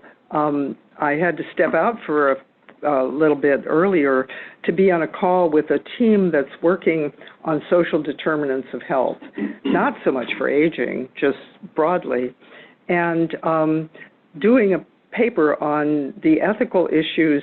There are now companies that passively scour everything you can find in the internet and can feed your hospital or your health system or your doctor the bank information, your debt, where you live, what you eat, that data is all out there. And it does determine health and risk. So why is that not a good thing? Maybe people don't want that data to be shared with their doctor or their hospital. But, so those are the kinds of issues where I think what we really need is a model where you have ethicists side by side with data scientists and social scientists and biologists, whoever, whatever the app is, thinking through the issues in real time. And so that's kind of the model that we've been trying to apply. It doesn't come with funding, unfortunately, even though the big companies are now beginning to realize that they can't do it. You know, Google has had 3 different full-time ethicists, none of whom have lasted more than a year, 2 major ethics committees, both of which they fired after just a few months, so one in England and one in here. So, you know, I don't think we can rely on the companies. And I think academia has both the intellectual capability, but also the distance and the perspective to be, but has to be seen as a constructive partner, not as, and I think a lot of people have been afraid that the ethics are like the ethics police who are going to just say no, you know, and that's not at all, I think, what the reality is. So I'm here to tell you that ethics is a friend of innovation. And just to give you something to chew on, and then what I do want to do is open it up for questions and discussion, because I think for both of us, that's what the best use of the time.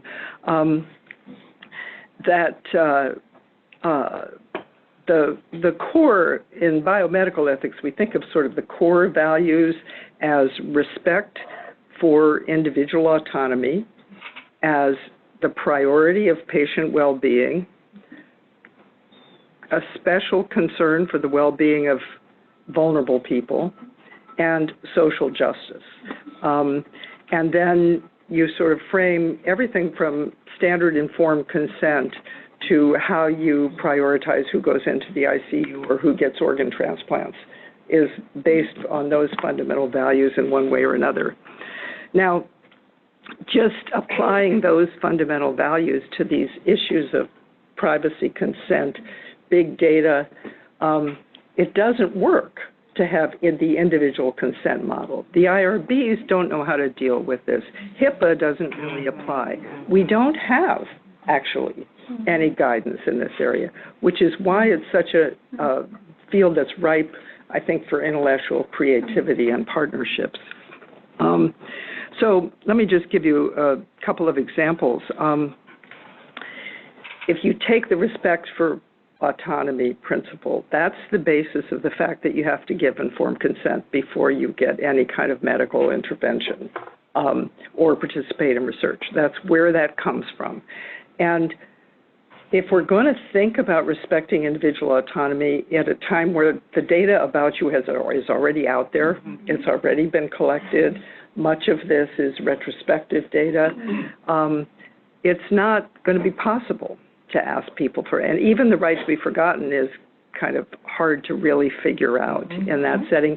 And then the other thing is, why would, you know, if people understand the value of it, they shouldn't want to be forgotten. They shouldn't be fearful of the use of that. So that gets to maybe a more important thing is not just data acquisition, but data use. And how much say-so do you have over what your data is used for? That's the firestorm that Google's running into right now, frankly, and Facebook too. So there's people working actually on technology applications for how you could embed the ability for people to respond and indicate that level of information. And then that becomes actually an iterative educational tool that, particularly for our older population and for caregivers, could educate them a little, be a little more sophisticated about what's happening to their data, why it's not all so scary, or maybe what they do need to look out for, and that there are some safeguards there. So a second point that I think is kind of interesting is that we were asked, and I had a small paper with Andy Beinman in JAMA about this, how do you think about justice in the case of, let's say, with these companies that turn the data into commercial applications, and then they make the money off of it. And we set up a proposal that in the sophisticated data world that we live in, you could actually engineer a way in which the patient could benefit from the commercial application of their data. And it could actually be a way of establishing the value of that data at one level or another. Who knows what it would be, because that's never happened. Well, there's actually startup companies that are starting to do that now. So, so I think that's another place in which some of the ideas of a virtuous business model around data, if you want to think of it that way, really can be informed by ethics work. So I think I just want to say we shouldn't be afraid of asking these tough questions. I think everybody who works in this field needs to be asking these questions, but at the same time have a bold vision that engages the ethics scholars in your arenas, because they need evidence too. They need data. They need to be educated about the questions you're asking in order to be able then to help you develop the ethical framework that will best serve the patients and families. And, you know, this couldn't apply more powerfully anywhere but in this complex area of aging. So let me stop there, David, and maybe we can open it up for comments and questions. Well, let's do that, but just thank you so much. Yeah, thank you.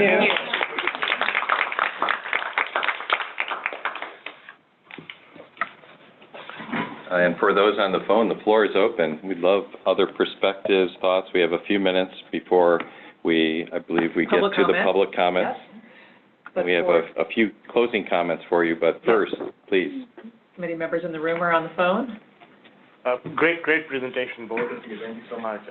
The other aspect of this world of technology is who's going to pay for it? And you talked about cost. And the business models in traditional data have been you sell it to a company, a corporation. That's not what you want for seniors, especially the vulnerable people. And they don't have the money to pay for it themselves. Then it's like, well, will healthcare pay for it? And that's been tried. Hasn't really worked so far because we're not a value-based healthcare system. We're a fee-for-service system. What are your thoughts on that, and who's working on sort of helping with that situation? Well, I could give a great example, but Shireen, who's on the phone, I'll just call out our San Francisco Technology Council, focusing on aging and disability. It's a public-private partnership working with a number of companies, government agencies, also academics, et cetera, NGOs. A number of NGOs are part of it. And the key issue that it started with was equity and access to technology. Their initial data, when they did a review of San Francisco, obviously a technology-rich environment, community, 10,000 older adults in prison with disability did not even have access to internet. So we started with that, and there were a number of efforts by the mayor and certain departments. Again, particularly the Area Agency on Aging was extraordinarily impactful there. But also, how do you work with the Kaisers? How do you work with the Comcast? Comcast has created a program that we took immediate access to for a $10 fee. They would provide access to the internet, and 1,000 older adults were put on that within the first year. How do we deal with this, where many people will be able to pay for it privately, others obviously, and that I think is what we have to be concerned about, and I know the department has been championed for. How do we look at our entire state to make sure individuals who are at risk or can't take advantage of some of these do it? So again, when we work with our startup companies, we work with the big companies, it's looking at the business model and payment on that side, but what we're also looking at is how do people afford these? How do we find and press down so instead of a $800 smartphone, you can do it with, can a jitterbug, can a very a user-friendly phone be much more affordable? How do we get those out? And I hope that, as the department considers working with our amazing industry here in California, we look at those models to make sure nobody's left behind. Kathy?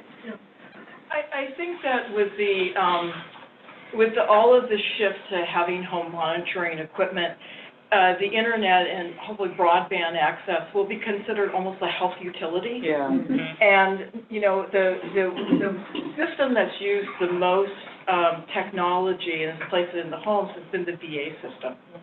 They sort of led the way. But I think we need to reframe this discussion as a health utility because all this information is being collected at the bedside in the home. And that might drive the infrastructure.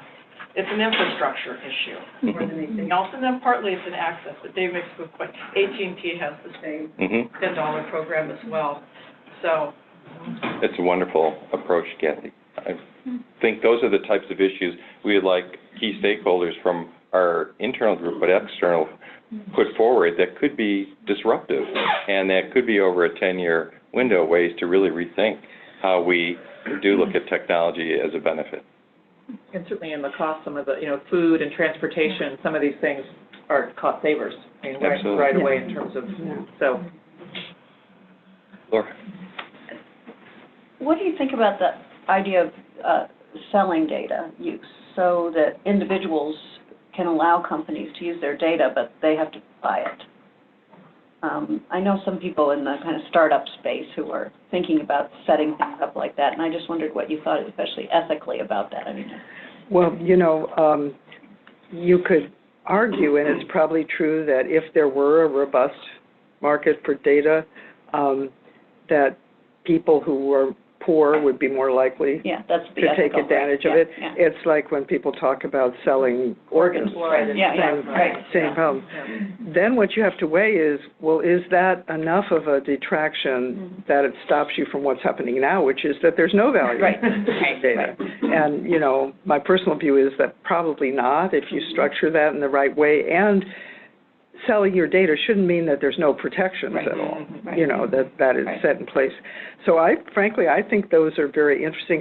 The real question technically, and I've talked with some of those companies, we should talk offline, that, can it happen at enough scale that it really will be useful? But, it also has enormous potential globally. And in under-resourced countries, if you just think about that.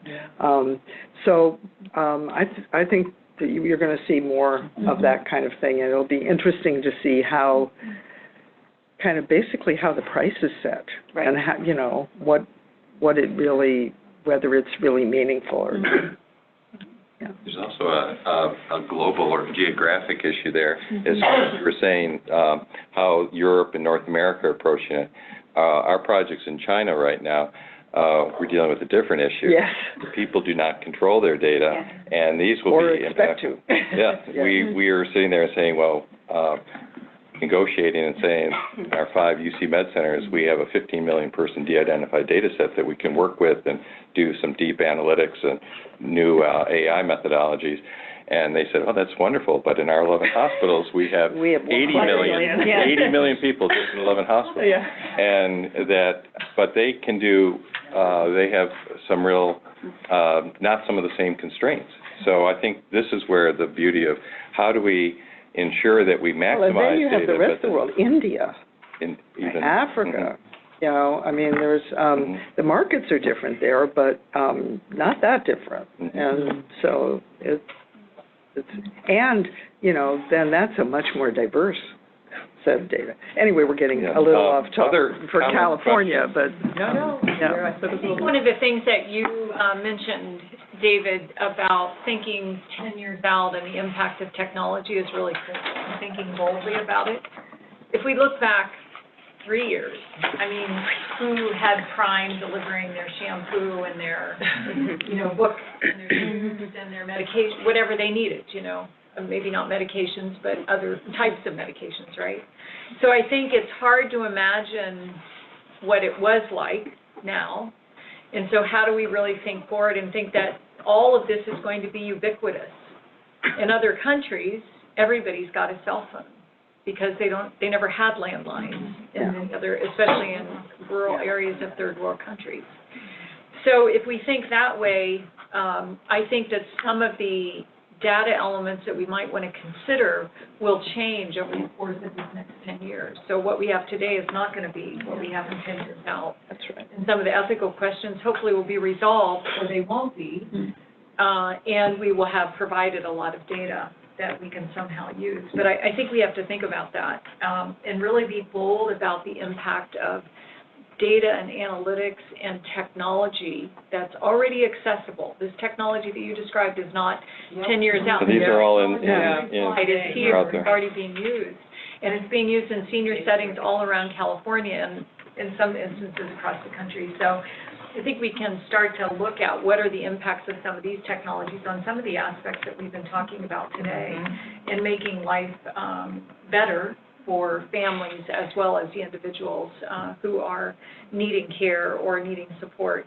I also want to mention what you said, Kathy, about the health utility. There have been some really good studies in senior affordable housing around technology use and making iPads available in senior affordable housing and decreasing isolation and improving socialization. So there are examples already that ultimately would potentially, I don't know if there have been studies on this part, but that would decrease utilization of other services. Right. So that's something for us to think about as we move forward as well. Gretchen and then Stacy. I was just thinking of the simple person level measure for this whole spirit of the slide is, you know, how many households with, or individuals, whatever it is, with, you know, people over whatever particular age have access to, you know, internet pathways, whether it's mobile, whether it's, you know, through their television, whether it's, you know, whatever the mechanism is, and how you, so I challenge the two of you to craft our person-level measure in this realm for the That's really important, yeah. Well, Okay. even the two or three things that are the most evidence-based, critical to avoiding falls, avoiding, that then we can say is we want most households to have, or that is part of what your utility point. That's the utility. Right. Yeah, and that's what the IHSS. So that data would be really important Right. for the state, yeah. What's the So just thinking about what's the person-level measure that, or 2 to 3 measures that live around that could be on the dashboard, because then that's a charge to cities, to counties, to, you know, many different mechanisms to say, how do we up-ramp this? And maybe something that's about what are all the touch points that older people use that technology for. So I was just thinking about that now. Oh, here we go. I tried it on YouTube. What did you?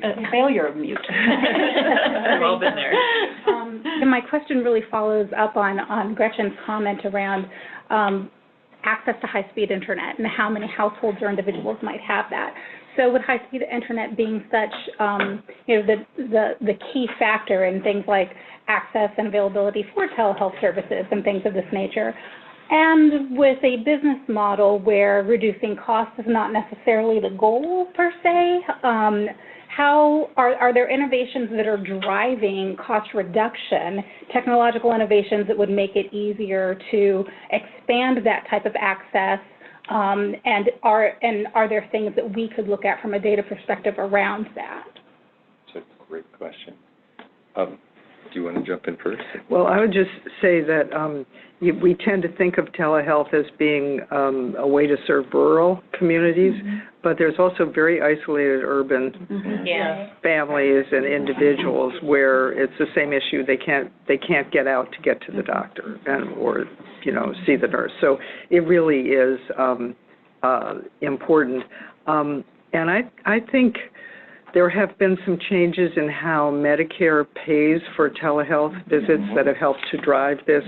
It's not, I would say, transformational, but it's definitely opened the door.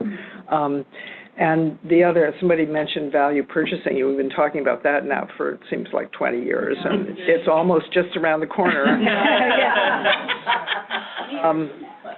But I mean, if you think about maybe the state Medicaid program or places where total cost of care really is a metric is a budget. Let's just put it that way, that you have to work within. Then I think you can do the value trade-offs that really help that make sense. And as more of the country is headed into more, Medicaid exceeded Medicare, right? Two years ago when it was. So maybe those are the places where we're going to see the value primarily of this kind of thing.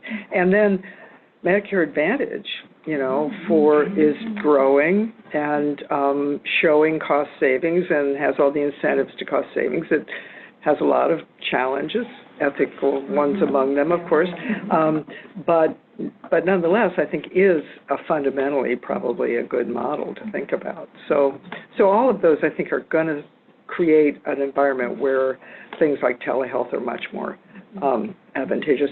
One other thing I would just put on the table about telehealth is that, according to some data anyway, mental health services are actually better received through a remote provider on a screen because there's a kind of a sense of intimacy and privacy that you don't have if you actually have a real human being sitting there.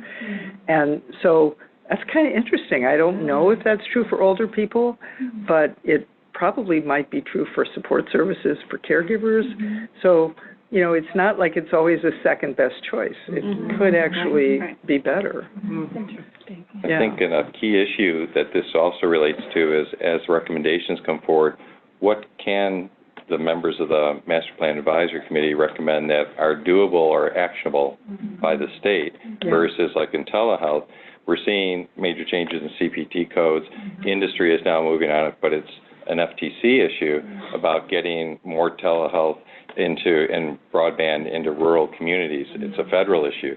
So where do we put recommendations in about the state could argue for it at that level? But I'd just like to go back to Jeannie's point about, and Chris's, about how fast some of this will occur. There are several, one of the things we like to do, and I'll mention this when we close here, getting more information, really doing an environmental assessment, and from our key informants, there are technologies that are going to be breaking each year, many that we don't even know about. But this year alone, with Chris's leadership from PCAST, the movement for hearing a new alternative hearing solutions, personal sound amplification devices. For those of you who don't know, the FDA is supposed to put forward their new guidelines later this year, so that the 70% of people who have not had access, we will now have affordable solutions in that $200, $300 range instead of $1,500, $5,000. And it's a game changer, and it's a major, and how does the state, and how do we anticipate that? Because that will have a huge health impact. Another one that we were just talking about, there's a company that I don't know, has anybody been looking at social determinants in terms of collecting data? A company out of the East Coast, Socially Determined, I think has cracked the code on scraping data and pulling this. They are already working with major health systems along the East Coast. A number of major senior living providers in the Midwest have already been engaging them. These are happening now. So it's not 5 and 10 years down the road. And so as we throw a little net out to say what could be happening and where should the state be thinking about it in a 10-year plan, there are some amazing breakthroughs, and we've got the great experts here in the room and in the committee that can help anticipate a few of those to give the department a chance to, how do you get out in front or know where the hockey puck will be. And as we've said in many issues, thinking about how we institutionalize where we have that conversation and how we keep it moving, so we don't just think about it for 6 months and write it in the plan and we've had big brilliant thoughts, but what is the ongoing technology loop with public sector that helps us try to, I don't know if we can say ahead of the curve, but at least see it coming so quickly. There is so much to say and so much to do and so much to think, but I do want to be sure that we do some public comment. Looks like there's one person on the phone who wants to make public comment, and there's some folks in the room who've been here all day. So Karen Lincolns is on the committee. She's on the committee. Oh, my goodness, excuse me. So not public comment yet. I'm sorry. Let's have Professor Lincoln comment. Please, Karen. Hi, can you all hear me? Now we can, yes. Okay, very good, thank you. Yeah, I wanted to follow up with what David mentioned, and in terms of the data that we're collecting, and I think it's very important for us to get a handle on how many older adults have access to the internet. So my work, 38% of African American older adults have access to the internet, right? So that means that 62% do not, right? So I think if we cut the data by race, we'll find some significant differences, right? And so I think thinking about access this way, in terms of who has access and who doesn't, also is intricately tied to the issue of equity. And I think talking sort of about access under the larger umbrella of equity, I think would be very important for us to make sure that some communities that have very low access are included in this conversation, because I think the solutions and the direction might be a little bit different. Like if you start with, do you have a phone, right? As opposed to making the assumption that people do, or do you start with, do you have access to the internet, as opposed to assuming that people do, I think will change some, the direction in certain ways in terms of then what are our responses to, making sure that people have access, right? And for people who might not even want a phone, or, or will never have the internet or broadband access. So I think just, I don't know if it means having other people involved who can speak to alternative solutions, but I do want to just highlight the fact that, equity is certainly a part of this, and when we aggregate the data, we sort of miss, the fact that some populations have very little access to some of the things, and to the extent that the dashboard would be helpful, I think it's very important for us to remember that.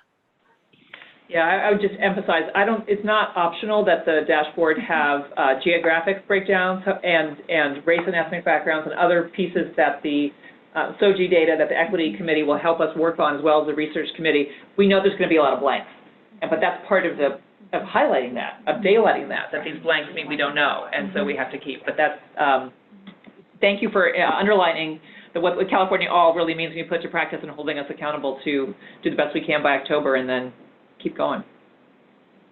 If I can, do some public comment. There's some people in the room all with us all day, and then I don't know if anyone's on the phone. Maria, who's coming? There's one person who has their hand raised for public comment. Okay, who's that? Jeffrey, I'm sorry, I might butcher your last name, Targadilla from Caro. Great. Jeffrey, you're unmuted if you're ready. Are you still with us? Who in the room would like to make public comment? Oh, there you go. Hi, Jeff. Can you hear me? Yeah, we can. Yes. Okay, well, you hit on the subject of internet access. One of the reminders that I recently have been reminded beyond our service centers is just, again, what 5 years from now, temperature-wise, conditions through there. So you're doing a lot of the data research. Question mark, one of the things I have not heard is how you check up on people. Internet would be an effective tool, but, and the reason I bring this up is I've had 2 people die in this building. So it's just a reminder that I know you do data checking at a certain point in time to see who has died, but there seems to me you need a better tool to how you socially communicate with people, at least monthly, if not weekly, for our senior citizens. Excellent. Thank you. Thank you. Comment in the room? Sure. Thank you. Hi, Terry Hill. I'm a geriatrician. I have a practical suggestion you can think ahead about how to leverage California's all-payer claims database. And a couple of years ago, the legislature has HOSHPOD to develop an all-payer claims database, now known as the Healthcare Payment Database, HPD. Those of us involved will get our draft report to the legislature in a couple of weeks. The legislature specifically asked that this focus on cost, quality, and equity. It is, and medical claims may seem kind of boring, but think about we love medical claims. It is very easy to reliably show race and ethnicity through all these claims. The database will have Medicaid, Covered California, Medicare, and commercial claims, so it will be the biggest healthcare claims database in the world. China. And medical claims is all fine and well and good. The beauty here is that you can link it to other databases. So the decisions about prioritizing those linkages will take place, over the next couple of years. I would actually urge this committee to have a little education about the APCD before you close. And again, the prioritization about the work that OSHPD will do and the release of data is, I think, critical to this community. And, I've always been a big fan of Amanda Brewster's work, showing, the claims, showing cost savings, right? So unfortunately, whether we like it or not, a lot of our improvement efforts are going to live or die based on whether we can show at least cost mitigation to the legislature. That's a wonderful suggestion, and we'll take that.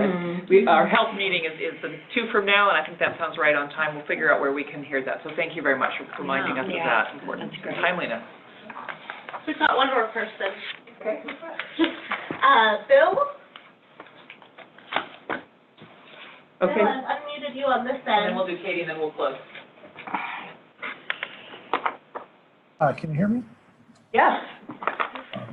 I just want to say thank you for having such a robust few hours.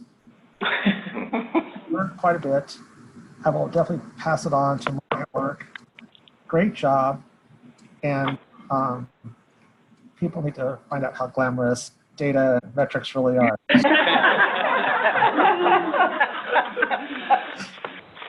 Thank you so much, Katie. I don't know if you want to follow that. I know. Just to follow up to Dr. Hill's comment, in other words, it's being overlaid on the same thing as what you get on waste data and NDS data. That's also making that more robust data set with a lot of valuable data. And the skilled nursing NDS data, also OASIS. The other thing to look at is community needs assessment, standardizing those at the county level, because public health's got to do it, the community has to do it. The AAA's have to do it. I know I'm still working at Solano County around that. So that's something to also think about, because currently they're not coordinated across the county. So if we can add those key questions, like in the CHIS, that'll help you give a richer data set. Because once you get down to the county level, you lose the sample size. This will help increase the sample size of key questions. I would like you want to say before I do the next steps, do you want to do the big finish? Do you want to do I'll leave that to you folks to do a wonderful job. I just wanted to share that very quickly, two items. One, the folks who are working on technology, we would love to invite, we have so many great experts, a greater input into that, helping shape these over the next few months. We are reaching out to folks outside of California to get ideas, some of these big ideas that we can put forward to bring back. But I think the research committee, and particularly the emphasis on data, will be a wonderful place for that to come forward. Again, we know that not all of these recommendations will necessarily go to the secretaries or hopefully they'll go to them, but they may not come out. But we'd like to frame these ideas for people. So we will be collecting it, and we'd love more input. And second, I just wanted to point out, we have a handout here, if we could circulate that. Yes. Thanks, Laura. At our Citrus and UC Davis Health and our colleagues in Europe are sponsoring Aging in a Digital World, a summit on April 1st and 2nd in Sacramento, Wednesday, Thursday. We certainly would love everybody to feel welcome to come and pass word about it. For the academicians, there's opportunity for posters, and we're doing publications that we'll try to coordinate with people, but it's available now. But the greatest point is that the Lieutenant Governor has already agreed to keynote this, and Kim has graciously offered to have Master Plan on Aging be the very first opening session that we'll be able to promote and get more information. So we welcome everyone, and this is just being announced now, so April 1st and 2nd. And April 1st is also ASHRAD, which is our Resident Advocacy Day for Housing in Sacramento. Oh, really? Walk across the street and do your. On the Capitol grounds, so maybe we can have some technology. Synergy, right? Well, this has been a really remarkable meeting. I'm just really so grateful for, I think, the location and the hosting made an incredible difference, and the curation of the speakers and the presentations were just tremendous. In terms of action items, we are going to start working on this chart to try to do the person-centered objectives and the system deliverables and figure out a way to circulate that and do that be a living, working document. And then we will also plan the next goal 2 with what we've learned from this one. Maybe we can do a little pre-work, we meaning AARP level.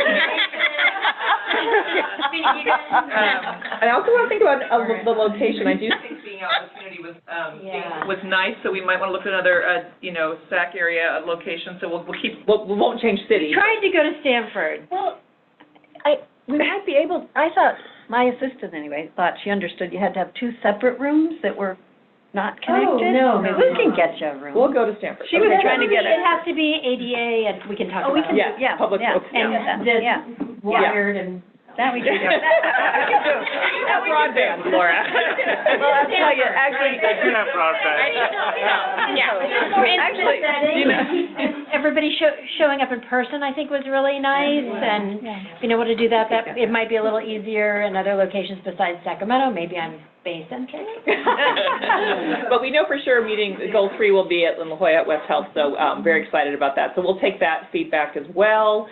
And anything else for the good of the, and I also want to say we were doing this TBD of what the meetings after we go through 1 through 4 and kind of bring the dashboard together, this notion about data systems, data technology. I mean, I think we ought to think about whether we dedicate a meeting to this specifically. So that could, again, the parking lot is not meant to be a parking lot, it's meant to be a next, coming soon. So we'll think about that too. Are there other things you'd like us in the collective sense to be doing, or even us, EDA, to take back? I just wanted to say thank you again to your leadership, to Carrie, to the whole team, to Clean Institute, everybody, David for hosting. Just great meeting, great space. Thank you. Thank you so much. And that will conclude the meeting. 5 o'clock on time. You keep the